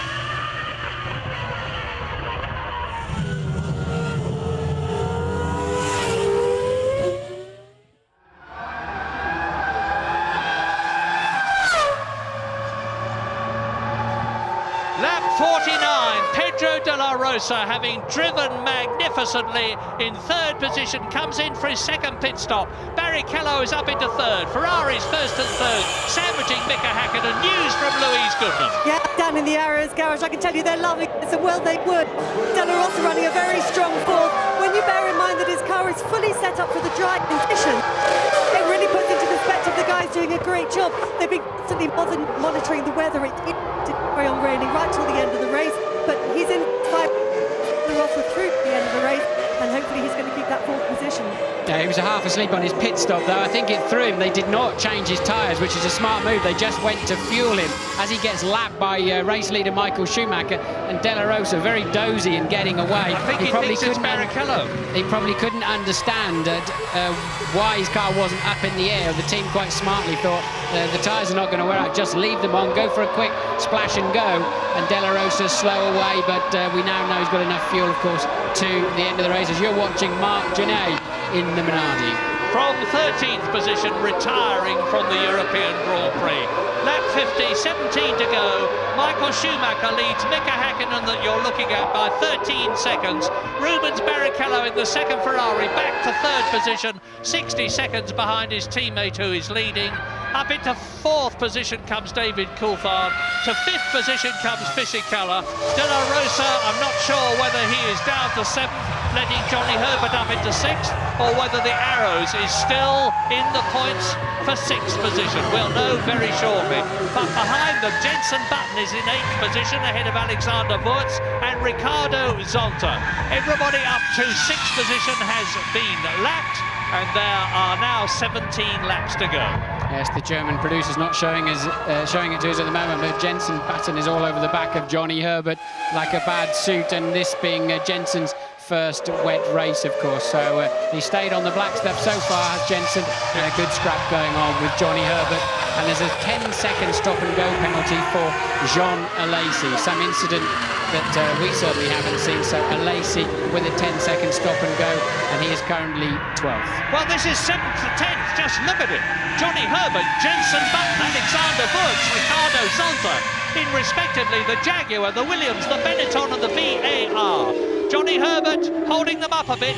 You've heard from Martin how valiantly Jenson Button is trying to get ahead of his countryman Johnny Herbert, but Johnny is looking for a World Championship point, and he possibly needs one more than anybody else in this race, because as I said earlier on, there has been talk about his position in the Jaguar team next year being under threat.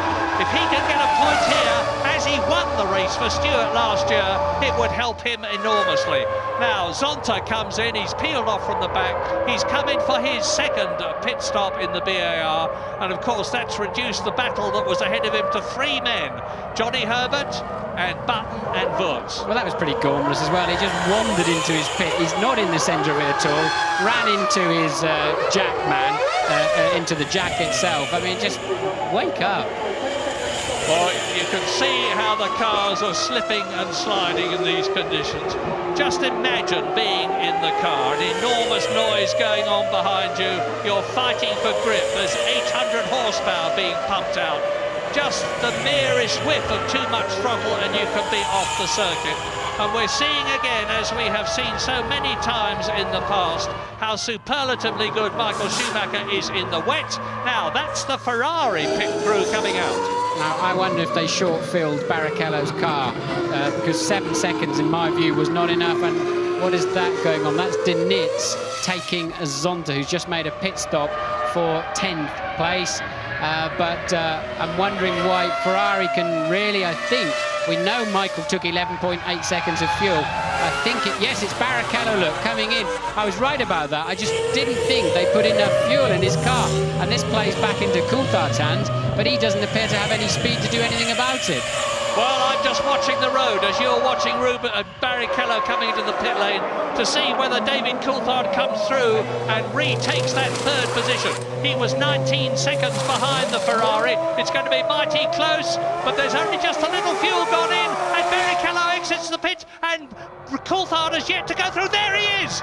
Watch it, watch the exit. Barrichello is going to come out, and I think David Coulthard is going to get ahead of him, and he's done so. There he is, David Coulthard, 3rd position. So it is Ferrari leading Schumacher, McLaren 2nd, Häkkinen, McLaren 3rd, Coulthard, Ferrari 4th, Barrichello. Fisichella is 5th, and Pedro de la Rosa is still 6th ahead of Johnny Herbert. I think Barrichello will be asking some serious questions at the end of this race to understand what on earth they were doing. Why didn't they put a dozen seconds of fuel in his car like they did Michael Schumacher at the same point of the race? Very bizarre. Maybe they had a refueling rig problem or something, but clearly they just didn't get enough fuel in that car at that crucial stop. You are right, but it is very strange because, as we've said many, many times, Ross Brawn is the master tactician in Formula One. Seems strange that he would get it wrong, but maybe there's more to it than meets the eye. Anyway, we're on lap 53 now, and Barrichello knows he's got to really get the hammer down. The gap between himself and David Coulthard, I would estimate at about 10 seconds. I won't know until the end of this lap, but it must be something like that. And he's got ahead of him Fisichella. That's Michael Murray, sorry to butt in, but that's Michael coming up to lap Fisichella. So Barrichello is, I think, some way down the road from Fisichella, but he's now got a job on to catch Coulthard. Barrichello, I think, has got the faster pace in the wet without anyone. In fact, no thinking about it, he has.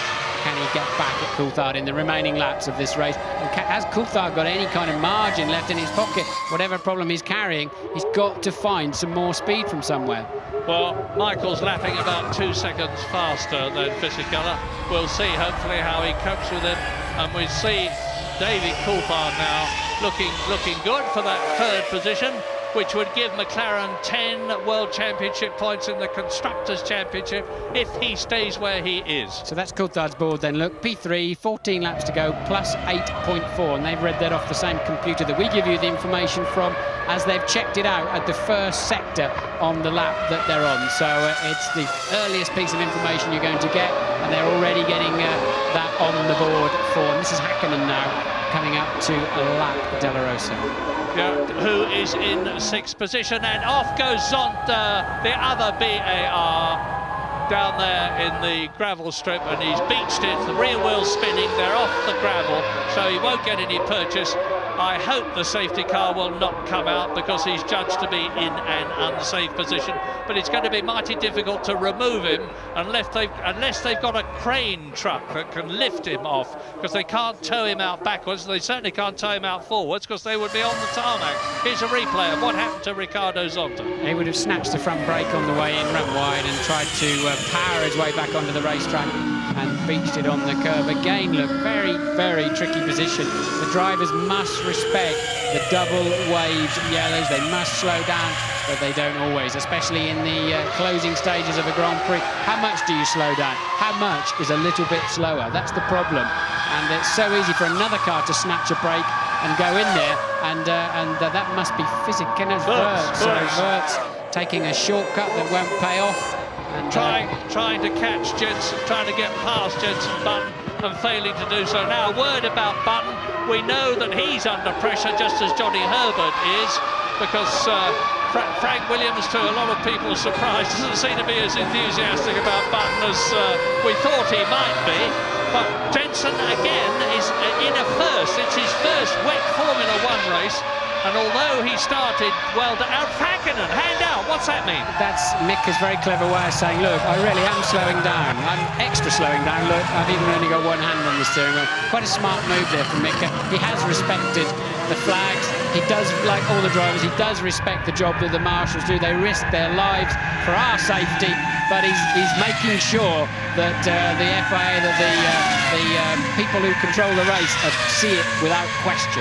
Yeah, good thinking, and he was doing it, of course, because he had seen Zonta's car in the gravel. As we watch the Ferrari of Rubens Barrichello, now we'll see whether he's catching David Coulthard. The gap was 8.5 seconds between Barrichello in 4th position and Coulthard in 3rd. But he is catching him, but not quickly. 8.3 seconds as we leave the Nürburgring. That's just a quick replay there of Hakkinen just demonstrating to... He's not really talking to the marshals on the corner, he's talking to the stewards of the race who are watching this on TV.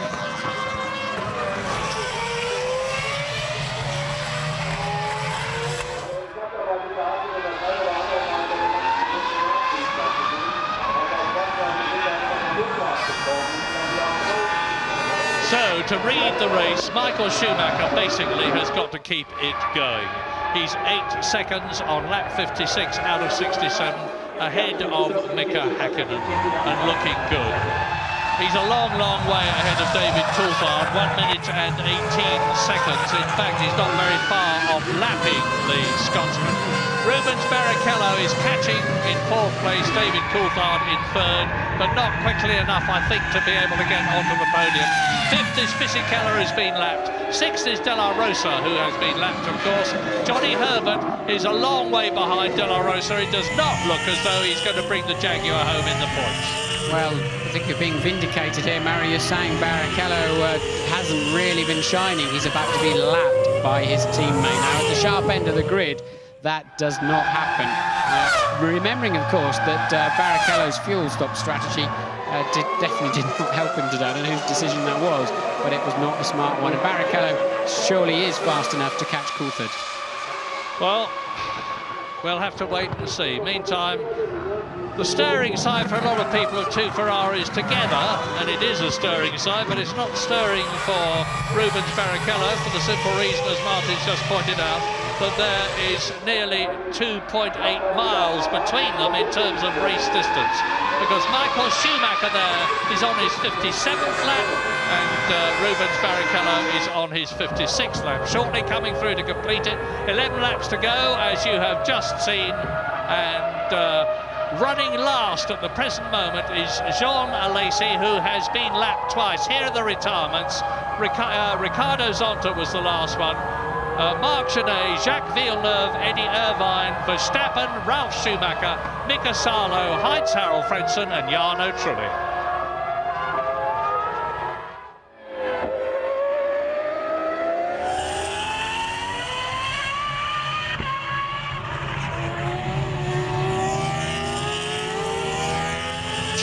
To go. Are Ferrari going to make it their 4th win of the year? And even more interestingly from their point of view, are they going to have 3rd place as well? It looks as though the former is yes, it looks as though the latter is no. Michael Schumacher leads Häkkinen by a decreasing margin of 7.6 seconds, with David Coulthard being caught by Barrichello, but not fast enough. Fisichella is 5th and De La Rosa is 6th. I had to disagree with you, Murray, but I think Barrichello is plenty fast enough to catch David Coulthard at the moment. But amazingly, Barrichello is about to be lapped by his teammate, and at this level of the game, that is the ultimate embarrassment, even though clearly whoever decided Barrichello's strategy, it's definitely not helped him on the afternoon with that extra pit stop. But Barrichello about to be lapped by teammate Michael Schumacher, and that gives you a pretty good indication of just how well Schumacher and Häkkinen have been going this afternoon in these treacherous conditions, because they're lapping for the 4th place man. You may be surprised to have seen Pedro Diniz move over and let Wurz through when they're running next to each other in position, but it's Fisichella going through now. He's in 5th position, and now Häkkinen goes through and laps again the Sauber of Pedro Diniz. So Giancarlo Fisichella has been lapped. Here is Mika Häkkinen storming up behind him on the 58th lap out of 67. This has been a terrible lap for Mika Häkkinen. He's lost over 2 seconds passing passing the Sauber on this lap to Michael Schumacher, and this is why, look, you have to hover. You can't just drill it in there just in case he turns in on you. You've got to be more positive if you're letting somebody through and give them more than a car and a half to go at. And Michael has now lapped Barrichello. That's not going to help Barrichello's cause much, unless Michael can also lap Coulthard and hold him up in some way, which is he's more than capable of doing and understanding. But he's only 10 seconds ahead of Mika Häkkinen, so he hasn't got that much of a comfort zone. I remember once when Michael Schumacher actually backed off as he was winning a race to help his brother, who was then driving for the Jordan team. No question of that, of course, at this race, when Mika Häkkinen is treading so comparatively closely on his heels, watched by Ron Dennis on the McLaren pit lane position. This happened to me in Hungary when I was driving for McLaren. I was running 3rd, and I let Michael ease past me, trying to hide my problems, but he spotted that I'd got a problem, backed off. He made me unlap myself, and then his teammate overtook my stricken car on the very last lap and booted me off the podium. That was Verstappen, as it happens, when they were both at Benetton. So Michael is very good at thinking about what's going on around him. Yeah, people think that you just jump in the racing car and go absolutely flat out. You're probably at about 90% of your potential, and you're thinking all the time, and the actual racing actions are, if not automatic, getting that way when you're at the level that people like Schumacher, Ralf and Michael and Mika Häkkinen are at. So we're into the 60s now, lap 60 out of 67, and if this race concludes the way it is now, and Barrichello is continuing, as Martin's rightly pointed out, to close up on David Coulthard. Not terribly quickly, but he is getting closer all the time. It's going to be Ferrari's 1st and 4th, but it might be Ferrari 1st and 3rd. Yes, Barrichello curiously lost a lot of time on the last lap being lapped by his teammates. So that didn't help his cause very much, and definitely played into David Coulthard's hands. But Barrichello still has got the speed, but he's going to be somewhat deflated seeing another Scarlet car whiz past him. So let's assume that Michael Schumacher wins at this race. Whoa! It's the white line I was telling you about. He won't do it if there's much more about it. It gets worse. But let's assume he wins it, Martin.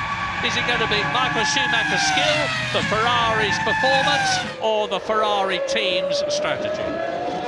I think it's a combination of everything, but I think Michael has been pretty supreme this afternoon. His strategies have been different, but I don't think there's been much of an advantage. They both pitted roughly at the same time for wets and refueling, etc., etc. So you have to say, on the afternoon, Michael has made a better fist of it. I think right from the beginning, as soon as it started to spit with rain, it was clear to see the Ferrari was better suited to the tricky conditions. Well, it's going to be mighty close for third position, because Barrichello has nipped another second out of David Coulthard's lead over him. David Coulthard is third, and Barrichello's got the gap down now to 6 seconds with 6 laps to go, including the one they're on.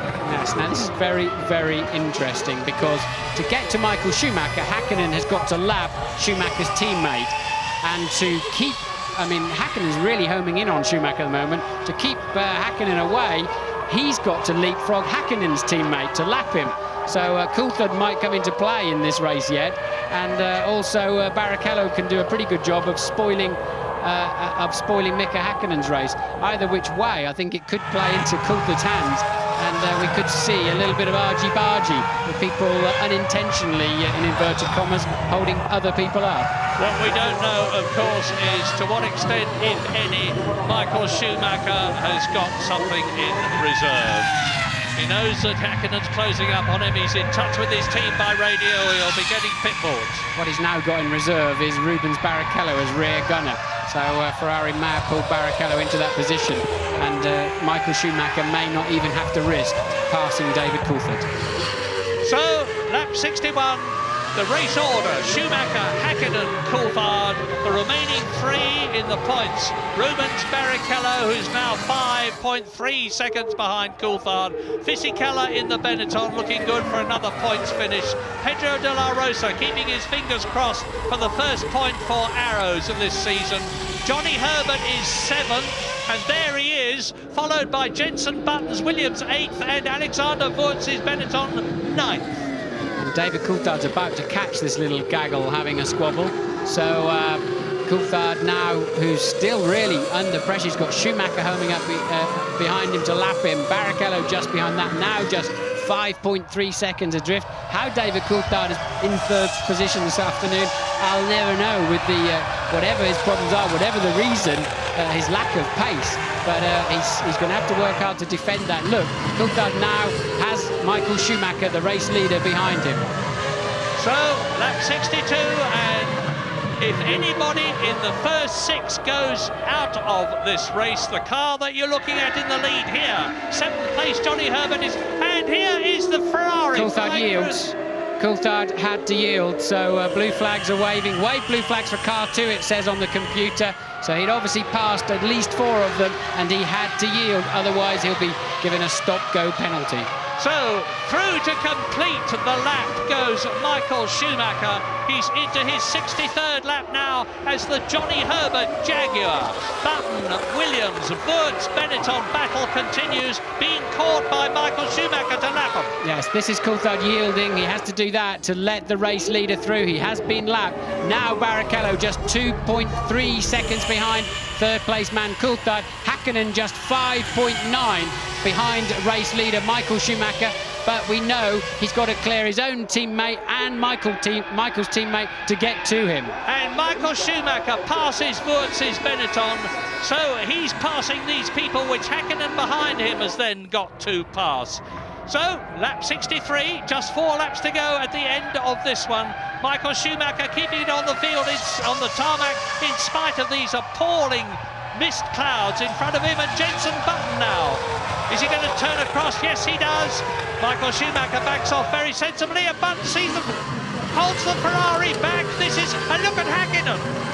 So, and Coulthard in the McLaren, it's mighty close. and there's only 4 laps to go, and there is just 2 people on the same lap at the present moment. Michael Schumacher and his Finnish rival Mika Häkkinen in 2nd place. And Jenson Button lost out badly there. He's lost a place to Vert, so he goes down into 9th. But look at Barrichello trying to get out the inside of Coulthard. They're both being held up by the scrap that's going on.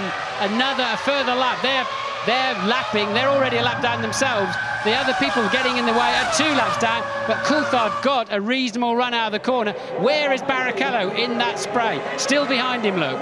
Yeah, remember Spain. Remember the way that Rubens Barrichello nipped past the Schumacher brothers, but then he had Michael helping him by holding Ralph out, and there the Ferrari flying past. That's Michael Schumacher in the lead, flying past Johnny Herbert to lap the Jaguar in 7th position. So, keep this order in your mind. Schumacher leading, Häkkinen 2nd, Coulthard 3rd, Rubens Barrichello right behind him. Fisichella is 5th, Herbert is 7th, and they're virtually together on the track itself. Even the camera can't see hardly now, look, so the visors do get penetrated with water. You start peering through little holes in the end, trying to just pick out the curbs and braking point. Michael, but dangerously close to the edge of the track again. But the vital thing is that Michael Schumacher has now cleared the people he was lapping and has got an open track in front of him. He can see where he is going. He's on his 64th lap. He's got 3 laps to go at the end of this to make it the 4th Ferrari win of the year 2000, as Alexander Wurz comes up behind Johnny Herbert's Jaguar and has a go. Wurz trying to improve his reputation this year. Yes, and Coulthard slow out of the Vidal. They're going to touch surely. Oh, off they go. That's tragic for Johnny Herbert, but he's kept it on the island. Brilliant. Now has he got the engine running? But that's cost Wurz his place. But it may be that and Jenson Button, now where is he? Well, there is David Coulthard with Barrichello right behind him. They are 3rd and 4th, but we need to look back down the field a bit. Wurz is out of the race. Yes, so that actually cleared the way a bit for Coulthard, but I think Barrichello is much quicker under braking, and surely he's going to nail David down into the Vidal later in this lap. David's going to have to keep to the inside and make this is a replay of Barrichello trying to, no, in fact the camera then cuts away. Look, you're just always going to run wide, and well, I think Johnny must have known the laws of physics there, that the Benetton was surely, he should have going to come towards the outside of the corner, should have given him a little bit more space. Well, it actually hasn't helped Johnny Herbert, because he is still not in the top 6 as a disconsolate Alexander Wurz walks in to make an explanation. Notice he's got 1 blue boot and 1 red boot. That's his good luck symbol. Hasn't done him much good in this race. Michael Schumacher on lap 65, 10 seconds now ahead of Mika Häkkinen as a result of weaving his way through the traffic better than the Finns. Is looking very, very good indeed for his 4th win of the year. Button is out of the race. I can see on the computer car 10 has stopped, so Jenson Button is out of this race. And look, there is the dice for 3rd place as they go over the line.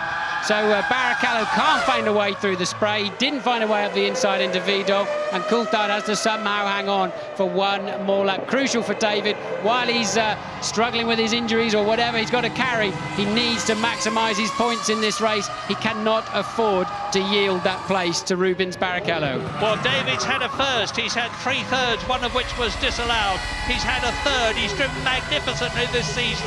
He's 3rd in the World Championship. If he can stay ahead of Rubens Barrichello on this final lap, it's going to help him.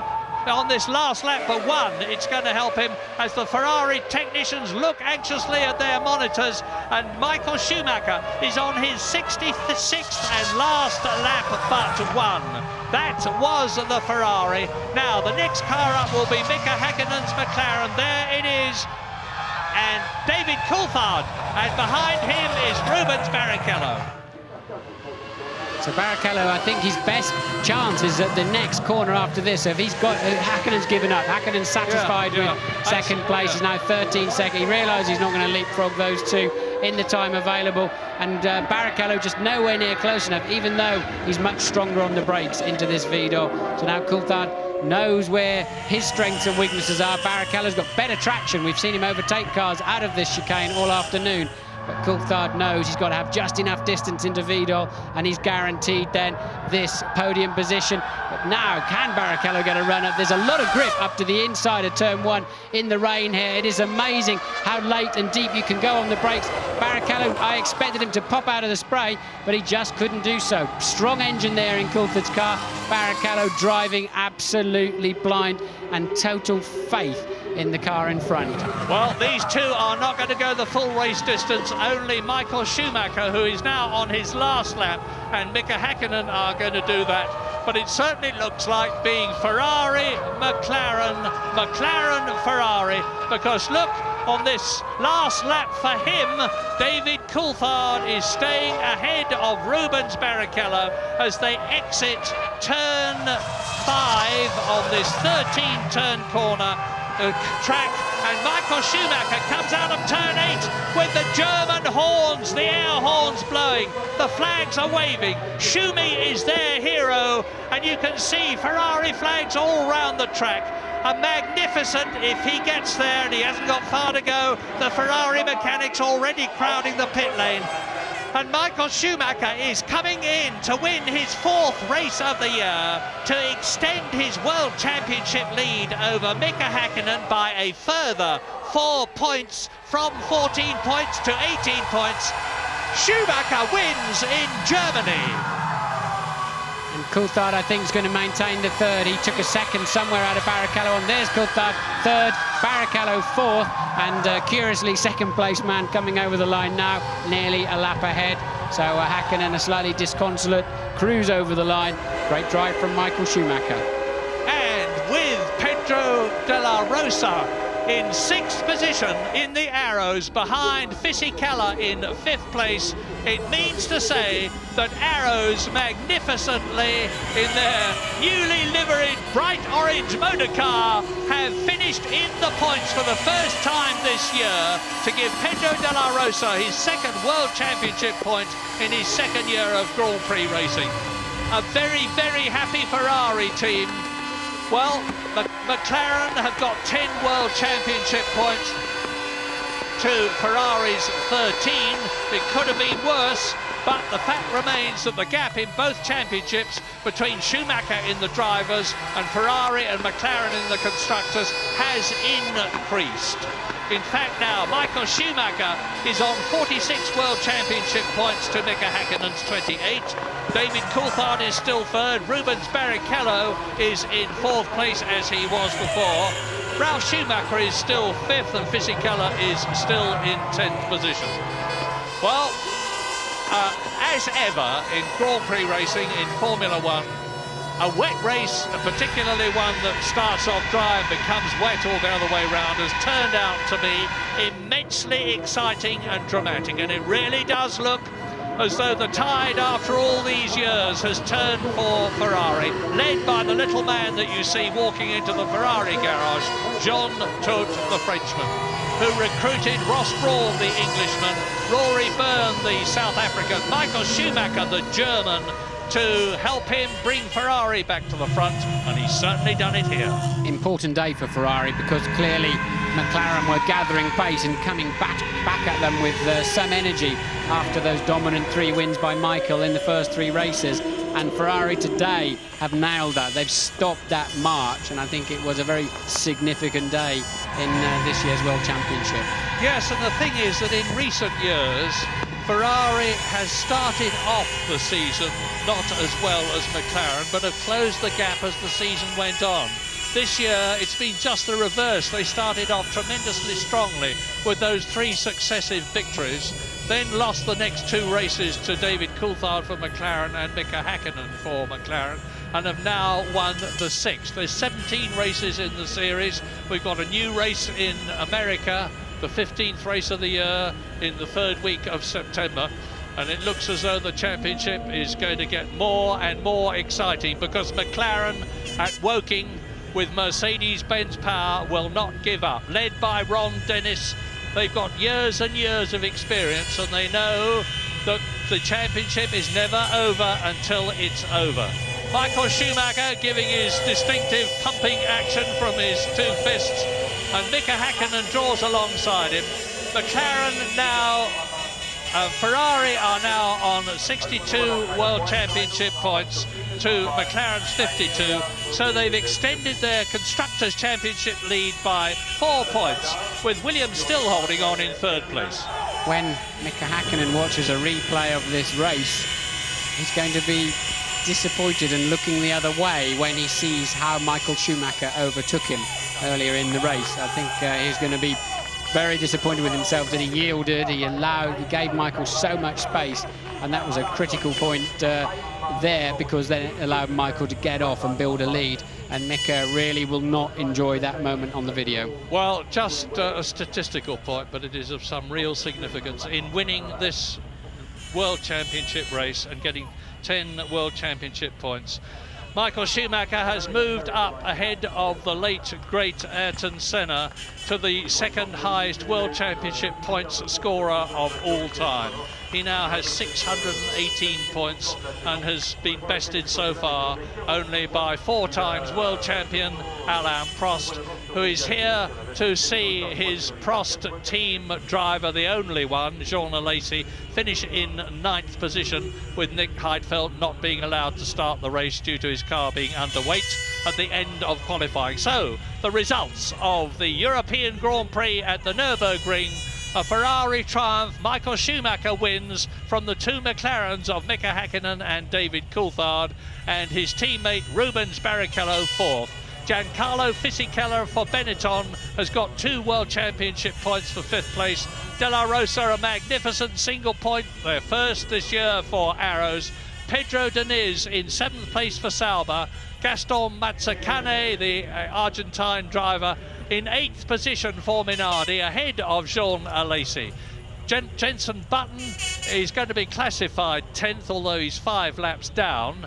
Johnny Herbert will be classified 11th after his retirement, and Alexander Wurz 12th. And then all the rest have retired, particularly, notably, and very sadly, for what's turning out not to be a good season for them, the 2 Jordans of Jarno Trulli and Heinz-Harald Frentzen. Jordan were 3rd in the Constructors' Championship last year. They're down in 5th position this year, and they're some 53 points behind Ferrari. Not at all a happy Germany for Eddie Jordan and his team. Well, they are the photographers crowding out onto the circuit now, waiting to see the 3 top men, Schumacher, Häkkinen and Coulthard. And let us remember that David Coulthard, for the 2nd race in succession, has been driving, carrying a very unpleasant and painful injury.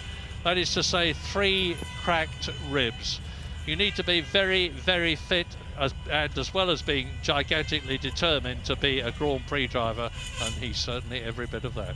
21 starters, 9 finishers, and to add insult to injury, they're now going to stand on the podium and get even more wet, but I don't think they'll mind too much. I think Schumi's going to be the happiest man up there. Häkkinen, he's going to be disappointed to lose more ground to Michael Schumacher, and that's Mrs. Michael Schumacher we're looking at now. Coulthard, I think, will be amazingly relieved and surprised to end up in 3rd place in this Grand Prix. Corinna Schumacher, there are 2 little Schumachers at home in Switzerland, where the gigantically wealthy Michael Schumacher lives for all sorts of reasons, not the least of which, I suspect, is that it helps him from a taxation point of view. Nothing wrong with that. Michael Schumacher then in the background, in a slow motion, with the fist up, that distinctive and familiar sign that we have seen in the past, adds yet another victory to his tally. That's his 39th Grand Prix win. He's been on the podium 76 times in his 132 Grand Prix. He's been on the podium for well over half the races in which he has competed. 1 race for Jordan, then for Benetton, where he was a double world champion, and now for Ferrari. Is he going to be this year's world champion? He could be. Michael Schumacher, the distinctive Schumacher leap, looking as ever delighted. And in Germany, the German national anthem.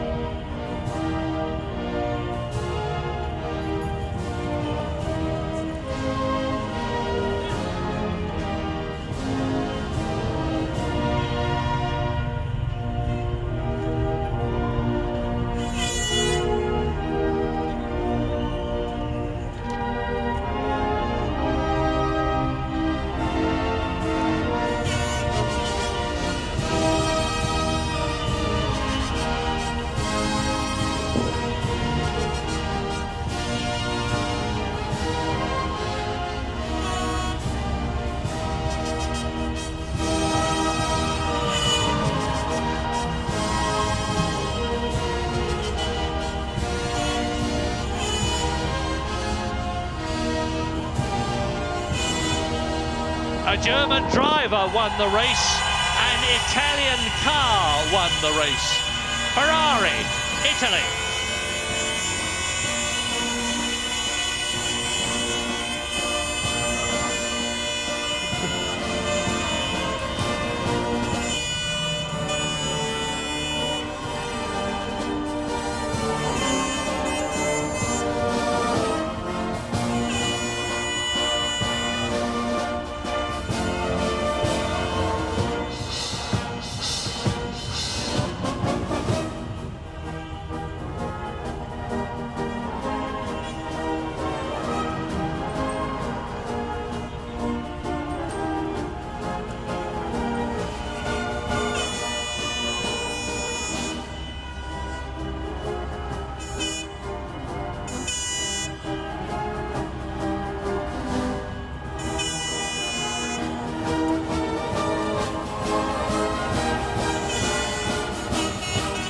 And understandably delighted, Michael Schumacher from Germany wins the European Grand Prix in Germany and will receive his trophy appropriately from the Chancellor of the Federal Republic of Germany, Gerhard Schröder.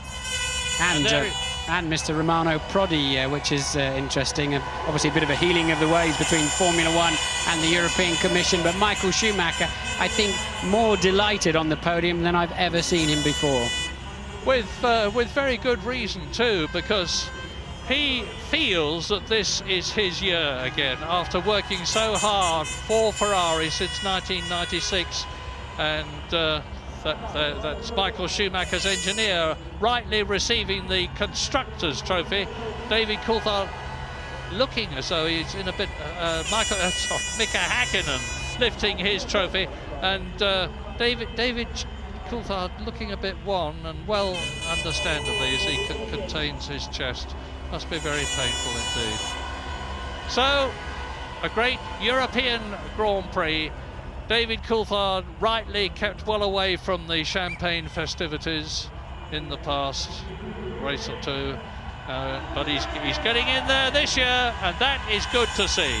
So, Ferrari win, Schumacher win, but McLaren are still there.